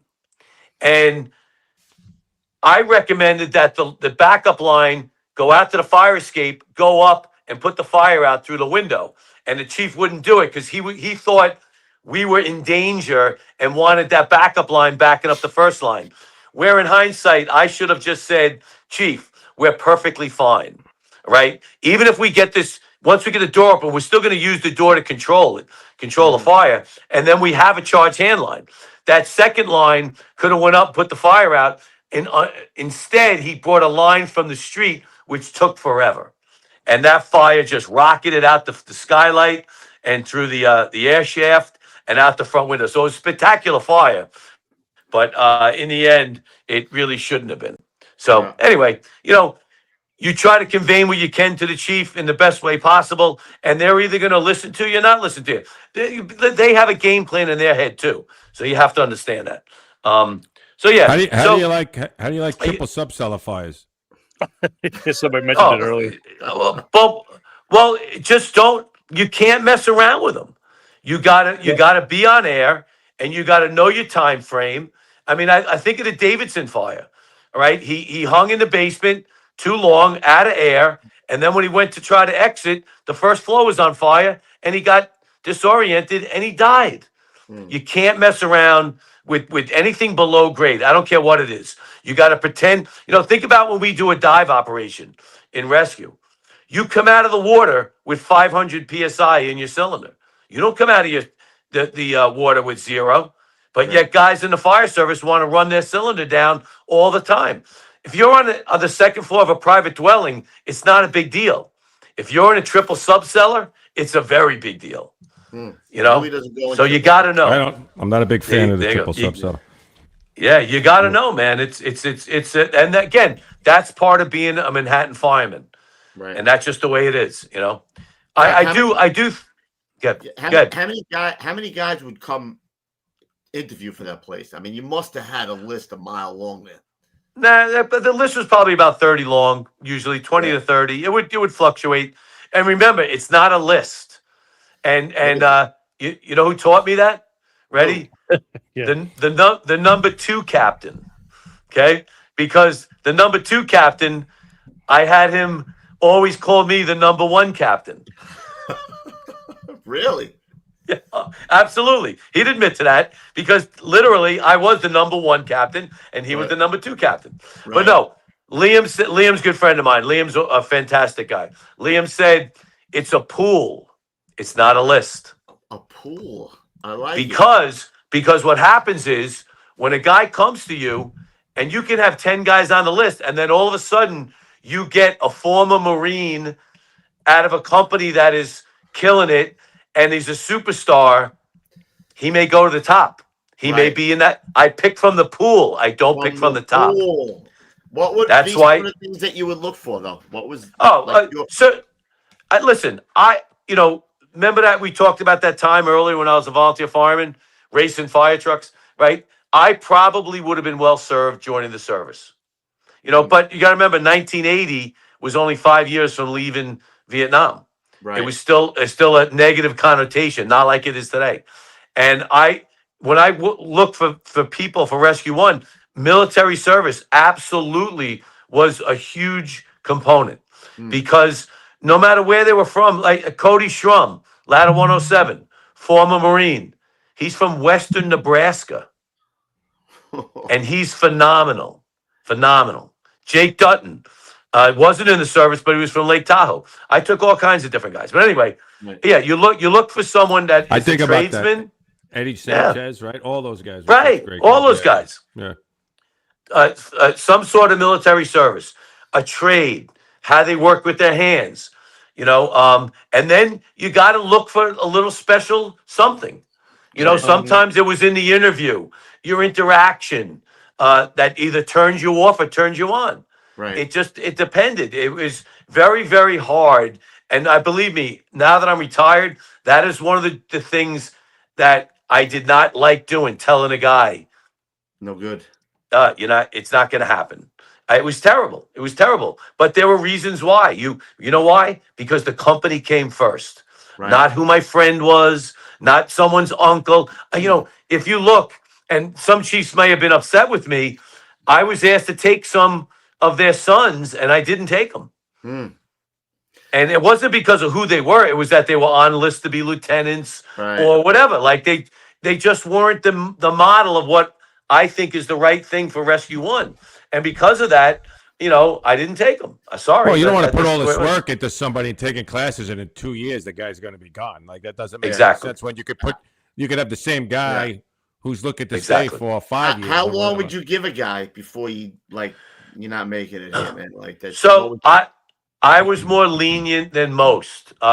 You could really send a guy back in 60 days very quickly, but we really didn't do that. I would say usually the 6-month mark was either you're getting it or not getting it, and occasionally we kept the guy because he was maybe good at a couple things but not so good at other things, and so we knew there was promise there. But I sent a bunch of guys back. Yeah, no doubt. Like it just listen, this isn't working out. Well, go back and maybe we bring you back, maybe we don't. But when you have a list of 30 people, there's no reason to retread a guy. You could, you can go fresh, How much was so it was from the senior guys, from the senior guys? Yeah, like Al Benjamin was there, right? Al was there? Yeah. A tremendous amount. Right. No, Al was already gone when I got there as a captain. He was gone? I worked with Al as a fireman. I worked as a fireman. Right. Al was the best, yeah. No, Mike, the senior guys, I absolutely relied on for a lot. Because you got to remember, I was in on most of the drills, but not all the drills. There was times I'd be up in the office doing something, and the guys were downstairs doing something. Right. But the senior men were really on top of the drills and the mem, and they would tell me who's good and who's not, and who needs extra work and who doesn't. So that last picture was from the top of the Edge, which is the top of 30 Hudson Yards, and Rescue One is the rescue company in case someone gets stuck up there. Now, do you know what what they do up there? Are you familiar with that? Nope. So all the new high rises are putting some sort of entertainment at the top of the building. This particular building has a staircase on the exterior of the building with no guardrail, 1,300 feet up. What could go wrong? Brilliant. What could go wrong? So you pay like $200, and they take you out onto the staircase, and you take pictures and everything. It was wild. But we would go there and drill, and it was amazing. You'd be sitting up there looking down at the city from 1,300 feet with no protection. Now, everyone was on rope. You're on a halyard, so you can't fall. But still, it was amazing. And all the high rises. I think I was told Hudson Yards, I think, brings in $90 million a year just from the entertainment at the top of the building. Oh my God, that's 90 crazy. million. Crazy number. So The city looks anyway, nice. The city looks pleasant from up there. It does. It's beautiful. It's only when you Clean. get back down, it's fucking. It is. mayhem. It doesn't. Yep. Nice Spectacular. view up there. That's looking south. Yeah, that's amazing. It's the Hudson River. Really beautiful. So, throw a couple other pictures up quick. Let's see what we got. I know I did a bunch of pictures, but all the Rescue One. That's just again a guy with a black and white camera, and me in battle gear coming up. We used to be the only company, but they rotated through the rescues now, depending on the month. That's the president coming and going. I believe that was Joe Biden. We would stand by in case something bad happened, either a scuba job or Right. So I always enjoyed doing that. That was a lot of fun. But the company looks great. This is when I was a firefighter, and that's Mickey look at Matt Conboy Neary. was the boss. There's Matt Neary in there. Yep, Mike Shunk. I Right? wonder if you know. Maybe you can help out there. Coops. And a little gnome all the way on the left is Sean. Sean. Oh, Sean, for fuck's sake. Yeah. Fuck's sake. Shawnee right there. Hilarious man. Yeah. Great dude. Sean Cummings. He was a little great angry. guy. He was a little angry. Yeah, he is. I agree. That guy was in more military units than you could shake a stick at. He was like the Irish military. I think he was in the IRA for a little while. And like all over the place. Very industrious individual. Really good. Yeah, good stuff. Yeah, so listen. Oh, this is a good story. This is Governor's Island Ferry. There's a fire on Governor's Island. And the idea is you get on the ferry, you go over there, and then you fight the fire. Well, the ferry was it was not working. It was out of commission. And Marine 6 noses up to it, the ferry terminal. So I look at the pilot. I'm like, can you take us? He's like, yeah. So we all pile on the boat, right? In bunker gear, no flotation devices, right? Probably not a good idea on a boat. And they bring us around the south end of Governor's Island. The fire's on the north end. They let us off at the south end. How are we going to get to the north end? We commandeer a golf cart. A golf cart? Frank, bitches. Right. Frank Fee stays back with the rig, waiting for the ferry because he's going to bring the rig over on the ferry. Me, John Adamo, who's a massive man, and whoever else was in the picture, Timmy Garrity, we all pile on the golf cart, and the driver is going to now take us. He's going to take us to the north end of the island. On the first turn, we almost flip over. So it was insane. So now we pull up, and the chief is waiting for everyone to come off the ferry, and we pull up on a golf cart. And he goes, "How the hell did you guys get here?" He goes, but I have no truck company. Go to work. So we went to work. Yeah, it was great. That's crazy. So funny stuff. But again, you got to make do with what you have and go to work. So yeah, really great. What do you got there? It's a nice little picture of the rig. This is a good shot. There's beautiful Rescue 1. Yeah. Right? Yeah. Got a little bit of I love that. You guys got rigs how often? It seemed like you got a rig like every 2 years. It's almost, I believe, I read the cycles every 5 years. Yeah, 5 years. It's 5 years where everyone else is 8 years or maybe even 10 years now. Uh-huh. So yeah, as they're doing it. Yeah, but the rigs do get beat up. They do. Yeah, they do. Even though we're not doing the running, they get beat up. So this is just a shot of when I was a firefighter in Rescue 1, and I think Chris Mandeville is in that picture. Mike Shunk is in that picture. I don't even know what we were doing, a high angle job or something, or drilling maybe, probably drilling. This is an old 225 picture. I'm in the scarf there, the green and white scarf. Yep. Nice. And you got some great guys there. So there's Stevie Sullivan got a medalist day, and Billy Dunleavy. And so that's me all the way to the left up by the light pole against the building. That's me. But what happened there was it was the first year they gave the Drennan medal out. So I think this was Medal Day 96. 96. Yeah. And it was we took Vina Drennan down to Chumley's Pub. You know what Chumley's Pub is? No. Bedford and Barrow. Chumley's was at Bedford and Barrow. Uh-huh. And they had a lager there named after her husband. Oh, that's cool. It's called Captain Drennan Lager. And so we went there to honor her and have a coalition of our own. But Stevie Sullivan and Billy Dunleavy got medals that year. Oh, really good stuff. Ronzoni. Look at Ronzoni. Yeah. Ronnie Caraba's in there. Yeah. Yep. Yeah, we had Vina on the show. She's a sweetheart. Yeah, she's wonderful lady. Yeah. Really wonderful. Yeah. So anyway, there's one story Ronnie doesn't like me telling, but I'll tell it real quick. That 62 guys that was in Proby school, we were the last class to 3-year stretch to top pay. So Ronnie comes. Ronnie comes in July as a 4th grade fireman. Then they make him Nice. a 6th grade fireman. Nice. And they stretched him out another 2 years. We had no idea what was going on, and neither did his class. Yeah. It was really wrong what happened. But every once in a while, I'd like to poke him with that and say, we obviously were better firemen because it only took us 3 years to get the top pay. Hey, John, I wanted to ask you. I had a couple of birdies with sending me stuff. How's your hearing? Not so. It used to be better until one of the chauffeurs in Rescue 1. Well, there were two. There were two chauffeurs. There was one, Kevin Croth. We go to a box one time, and it was bullshit. So I come back to the rig, and I look at Kevin. I go, "Hey, Kevin, you know what's amazing?" And he looks at me, and he goes, "What?" He goes, "That the air compressor could keep up with you blowing the goddamn air horn." He thought the air horn was a siren. He would just lay on it. That's not an air horn. And then the brakes would go out.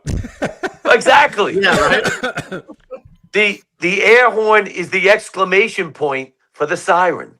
Ah. Okay? The air horn is the exclamation point for that. Well, Aaron was the same way. Aaron. I say, Aaron, I can't hear the goddamn radio. Will you stop blowing the air horn? I can't hear. You get the fucking thing to your ear and you can't hear shit. Oh, I'm like, my God. Take care of it. You concentrate. We had on the road. Remember, we had the air horn, we had the siren, and we had the train horn up top. Oh, God. He used to hit the train horn. Dane loved the train horn. Oh, my God. God. Same thing, like the cap saying. I couldn't hear. I remember saying to the chauffeurs a few times, I'm like, I can't hear a fucking thing, bro. Yep. Yeah. Crazy. So I did 6.5 years as the captain, and I kind of knew it was time to go. Mm-hmm. Not physically. I'm fine. But I honestly, in my heart of hearts, I just got to a point where and remember I said this before, it's about the company. It's not about me. Mm-hmm. You know, I'm 63 years old. Danny Murphy told me a long time ago, because someone told him a long time ago, don't be 60 crawling down smoky hallways. You know, and even though I could still do the job, I believed the company deserved to have a younger captain. I really believe that. And to re-energize and just refocus. I was good at what I was doing, and I don't think I held the company back ever. I always made the fire floor. I always did my job, you know, but I was not what I was at 53. And you have to come to that realization that you can't do it forever. I never thought I had to go to 65 to prove a point. I don't have to prove a point to anybody. And I just kind of, you know, I'm not going to lie either. I got my numbers up very healthy, and it just made sense. I was going on my terms. Right. Gentlemen, I don't have a stint. My heart is good. My lungs are good. My knees are good. My hips are good. Why press the issue? Especially after what I told you about September 11th. Why press the issue? I'm leaving on my terms. With a full head of hair. With a full head of hair. Yeah. And a hot wife. And dude, you stole my thunder, and a hot wife. You gotta take care of her, bro. Well, thank you. She is a hot wife. And I also, another thing I did, and I highly recommend this to people. That last 6 months or 8 months or so, we'd come out of quarters, we'd be ripping down 11th Avenue, going to something crazy downtown. And you know what I would be saying to myself? Nobody knows this really, but I would be saying to myself, Johnny, take it all in. Enjoy every second, because it's going to end. It's going to end someday. And I did that numerous times. And you know what? When you walk away that way, it's all good. I never heard that before. That's awesome, bro. Like, It is tough to smell the roses. You have to remind yourself, like, you know. I have a wife that loves me. I have a daughter that loves me. I have friends that loves me, and I'm in one piece. And all the guys, like for instance, today I went to a plaque dedication for Vinnie McMahon at 44 Truck. You know how many friends that we all of us have seen that have plaques? Yeah. I'm glad I don't have a plaque. Yeah. You know? You just spit out like 15 old school tips of the day, bro. I was going to say that's a fucking old school tip of the day. Wonderful. Yeah. Well, hold on Yeah. before we get to that. I just want to touch quick. We got a little bit of time. Yeah. Let's I gotta touch ask on a the, question too. Yeah. I'm good. Keep going. the commish thing. How did what was the Oh, story it's with not that? about Here's exactly what happened. You want to talk about Yeah, it? yeah, absolutely. It's fine. First of all, absolutely honored to even be considered as an outside chance. Honored. Okay. I was being told. First of all, it started like that. No, this is the truth. It started like this. It's like July, maybe June, July. We're getting dinner up at Chirpin Chicken on the Upper West Side, and we're waiting for. waiting for a meal. Waiting for a meal to come out, and the young guys in the company, like Dutton and Cody Cody Schrum, they're like, "Hey, Cap, you're getting out in perfect timing, to be, considered for commissioner. We know how you lean politically." And I went, "Fellas, go with that. Just go with that. Run with it." All right." So that goes out into the hemisphere, Into the world. and now it's out in the Enlightening world. speed. Enlightening Right. speed. And then I'm starting to get stuff back to me, and Of course. then we layered it with, and Adrian Walsh is going to be my first deputy commissioner. Oh, I fucking love it. I love it. And I love Adrian. I just saw Adrian the other day. She's a wonderful woman and a good friend and tough as nails. She grew up in Fort Greene, Brooklyn in the 70s. Tough I tried to get her on the show. She's not maybe I can convince her. She's All a right, wonderful all right. gal. All right. And so, but here's where it gets real.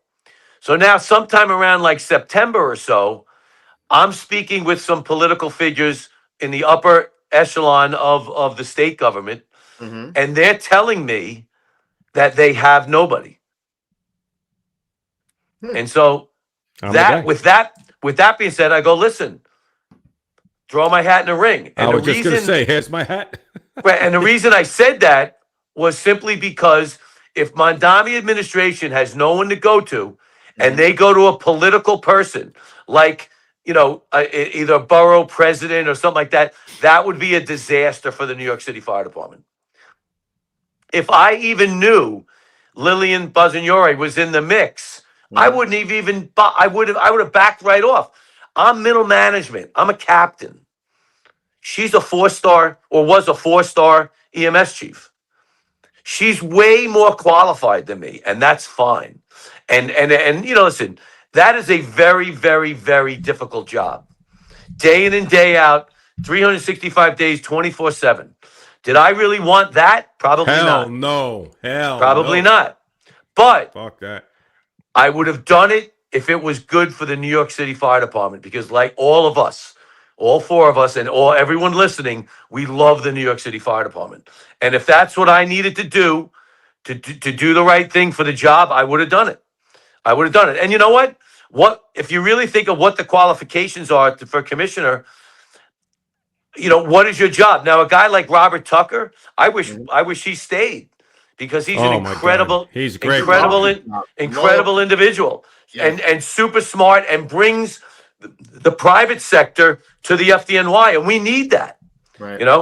I'm friends with Laura Kavanaugh. Yeah, I'm friends with Laura Kavanaugh.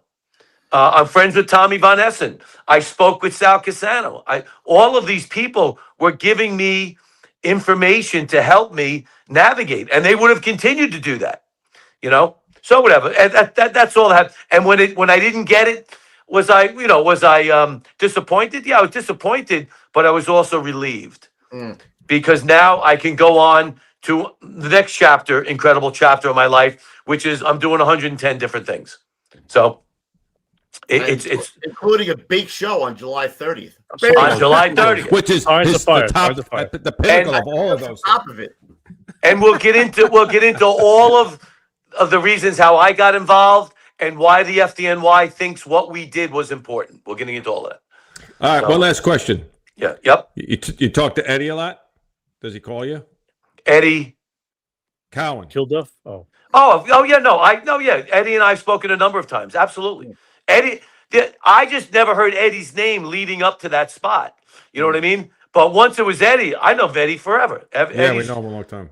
Eddie's phenomenal, and Eddie's going to be unbelievable. But he had the steam hole the other night. So guess what? Yeah. He will rejuvenate his career because now you have to learn all it takes to be the captain of Rescue 1, which is the Manhattan Elite Rescue, and the Rescue 2 captain will call him now the #1 captain. Wow. Where did he come from, Eddie Cowan? Where did he come from? Oh, he was in Squad 169 to Squad 1 to Rescue 2, back to Squad 1 to Squad 8 to Rescue 5. Eddie will be great. He'll be great. He's in great shape. He's a great energy. He'll be awesome. When you said Eddie, the reason I hesitated was, hold on, we'll be really quick about this. Yeah, there he goes. Oh, Eddie Anzalone. I just saw him he was down there at the golf outing. This is the original. Come on. Yeah. And you know who painted this? No. Frank Campisi. Get out of here. Frank did the doors.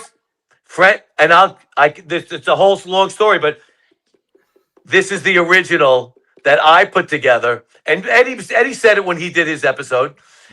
But then I could never do what Eddie does to pump up never in a million years. That's not why I did it. All I did it was because Pittsburgh Steelers fans wear the construction helmet. Yep. And we wear fire helmets. That's all it was. It says 225 engine, 225. No That's shit. it. And this is a volley helmet, by the way. Shh, don't tell him. Don't say tell him nothing. you're a volley. Hush your mouth. Wow. So anyway. Good I stuff. think it might be time now, bro. What a great All right. For the fan? Hold on, let me put the fan. Hold on, we got a little not something for you. the Oh, wait. No, you're gonna drop it again, just What like else we got, John? It did fall off the desk. They're full off the desk. We do have to run the Collectors Club after he does the old school tip, and then Well, it's you're sponsored by the old school tip of the day. So yeah, play the Collectors Club, which is sponsored by the old school tip of the day. So here we go. We're gonna play the Collectors Club, and then we'll do your old I school. met Tom in Harrisburg. Great guy. Okay, here we go. We at the Gettin Salty Experience are excited to announce the launch of the New York City Collectors Club, a brand new spin-off of the FD Collectors Club dedicated exclusively to New York City firehouses. Here's the deal. No more worrying about stopping by a firehouse when the crew's out on a run, and no more rolling the dice on questionable patches and coins off eBay. With this club, everything you receive is 100% authentic, straight from New York City firehouses. And the best part? A portion of every subscription goes directly to firefighter charities each month. Now, because you're a part of the Gettin Salty podcast community, you'll get 50% off your first month. That means you can join for just $14.99. All you have to do is use the code Gettin Salty at checkout. So if you're a collector looking for something real, meaningful, and straight from the source while giving back to New York City's best and bravest, the New York City Collectors Club is for you. And one last thing, Gons. Pulling up the New York State Chiefs. I will be at the New York State Chiefs with Kenny Delaney, bro. June 10th to 13th at the On Center in Syracuse. You going up there, Cap? You'll be up there? Yeah, I'm teaching on the 12th. Oh, let's do some dinner together. Yep. Yeah, absolutely. We'll be at booth 537. Come up and see me and a guy who's actually smaller than me, Kenny Delaney. Yes. Beautiful. Yep. Wonderful. All right, now it's time for Gons. Get ready, here we go. The old school tip of the day. Take it away, Cap. So I gave you a few of them before, but I'm still honored enough to teach the probies when it comes to the day for fire dynamics. And one of the slides I put up is from a great American author and poet, Walt Whitman. And what Walt Whitman said was, stay curious, not judgmental. Okay, so stay curious, not judgmental. And that's in all aspects of your life. But when it comes to the fire service, when you see another company doing something, or they have a different tool, or they whatever it may be, don't immediately think, wow, those guys don't know what the hell they're doing.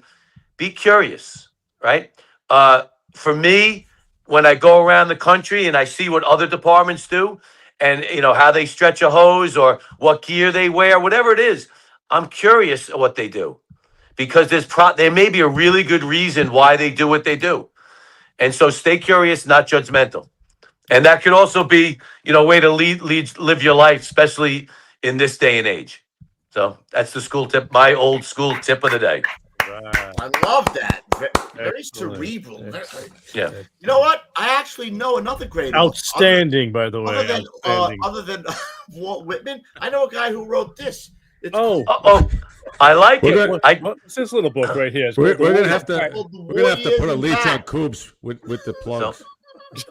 We're gonna have to put a leash on. Holy Christ! How many plugs I could take in a 2-hour stint?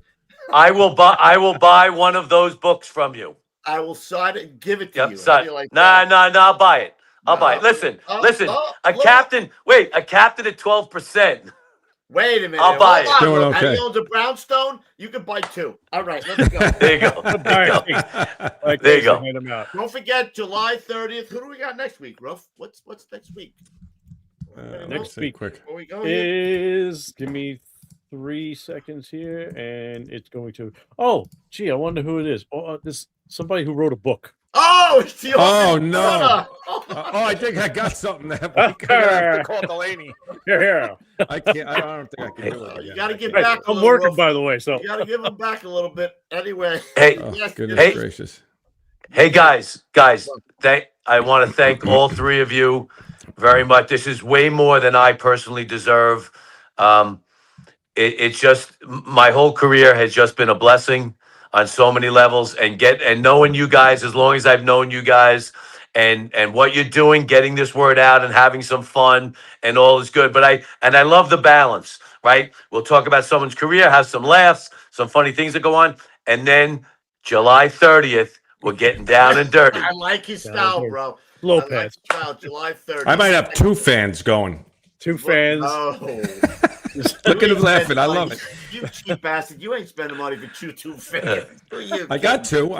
You do? I don't care. All right. All right, Cap. What a great show. I could have went on for another 2 hours. It was well worth the wait. I was hitting you all the time because the whole thing was going on with the commission. Like, let's hold a little bit. Let's wait a little bit. Let's wait a little bit. Yeah. We finally got him, bro. Well, and I appreciate you for being patient. I'll see you up in Syracuse before July 30th. 10-4. Make him pay. He's got plenty of bucks. He's got the money. That's okay. That's okay. Don't worry, I'm not afraid. I'm not scared. afraid. Not scared, Norton. I'm not scared, Norton. All right, boys. Excellent show. Gons, thanks. Lou, thanks for coming back from, I'll talk to you in another 3 weeks. Excellent. Until next week, guys. I used to have a best friend. We used to talk every day. Now I'm like, what? I don't know what happened. Hey, everyone enjoy Memorial Day. Remember what Memorial Day is all about. That's right. Absolutely. That's right. You're right. What do I say to you every time I call you? Because you don't call me. Where you been, old bosom buddy of mine? Seeing my old pal Rookie. Can you tell me where he's gone? All right, boys and girls. We'll see you next week. Until then, stay low and go. Cap, thank you again. We'll see you at the big one, everybody. All right, guys. Thank you all for joining us tonight. And remember, I don't always watch podcasts, but when I do, I prefer the Get Salty experience, baby. You know. Everyone, have a great night. Cap, thank you for joining us. Have a good night.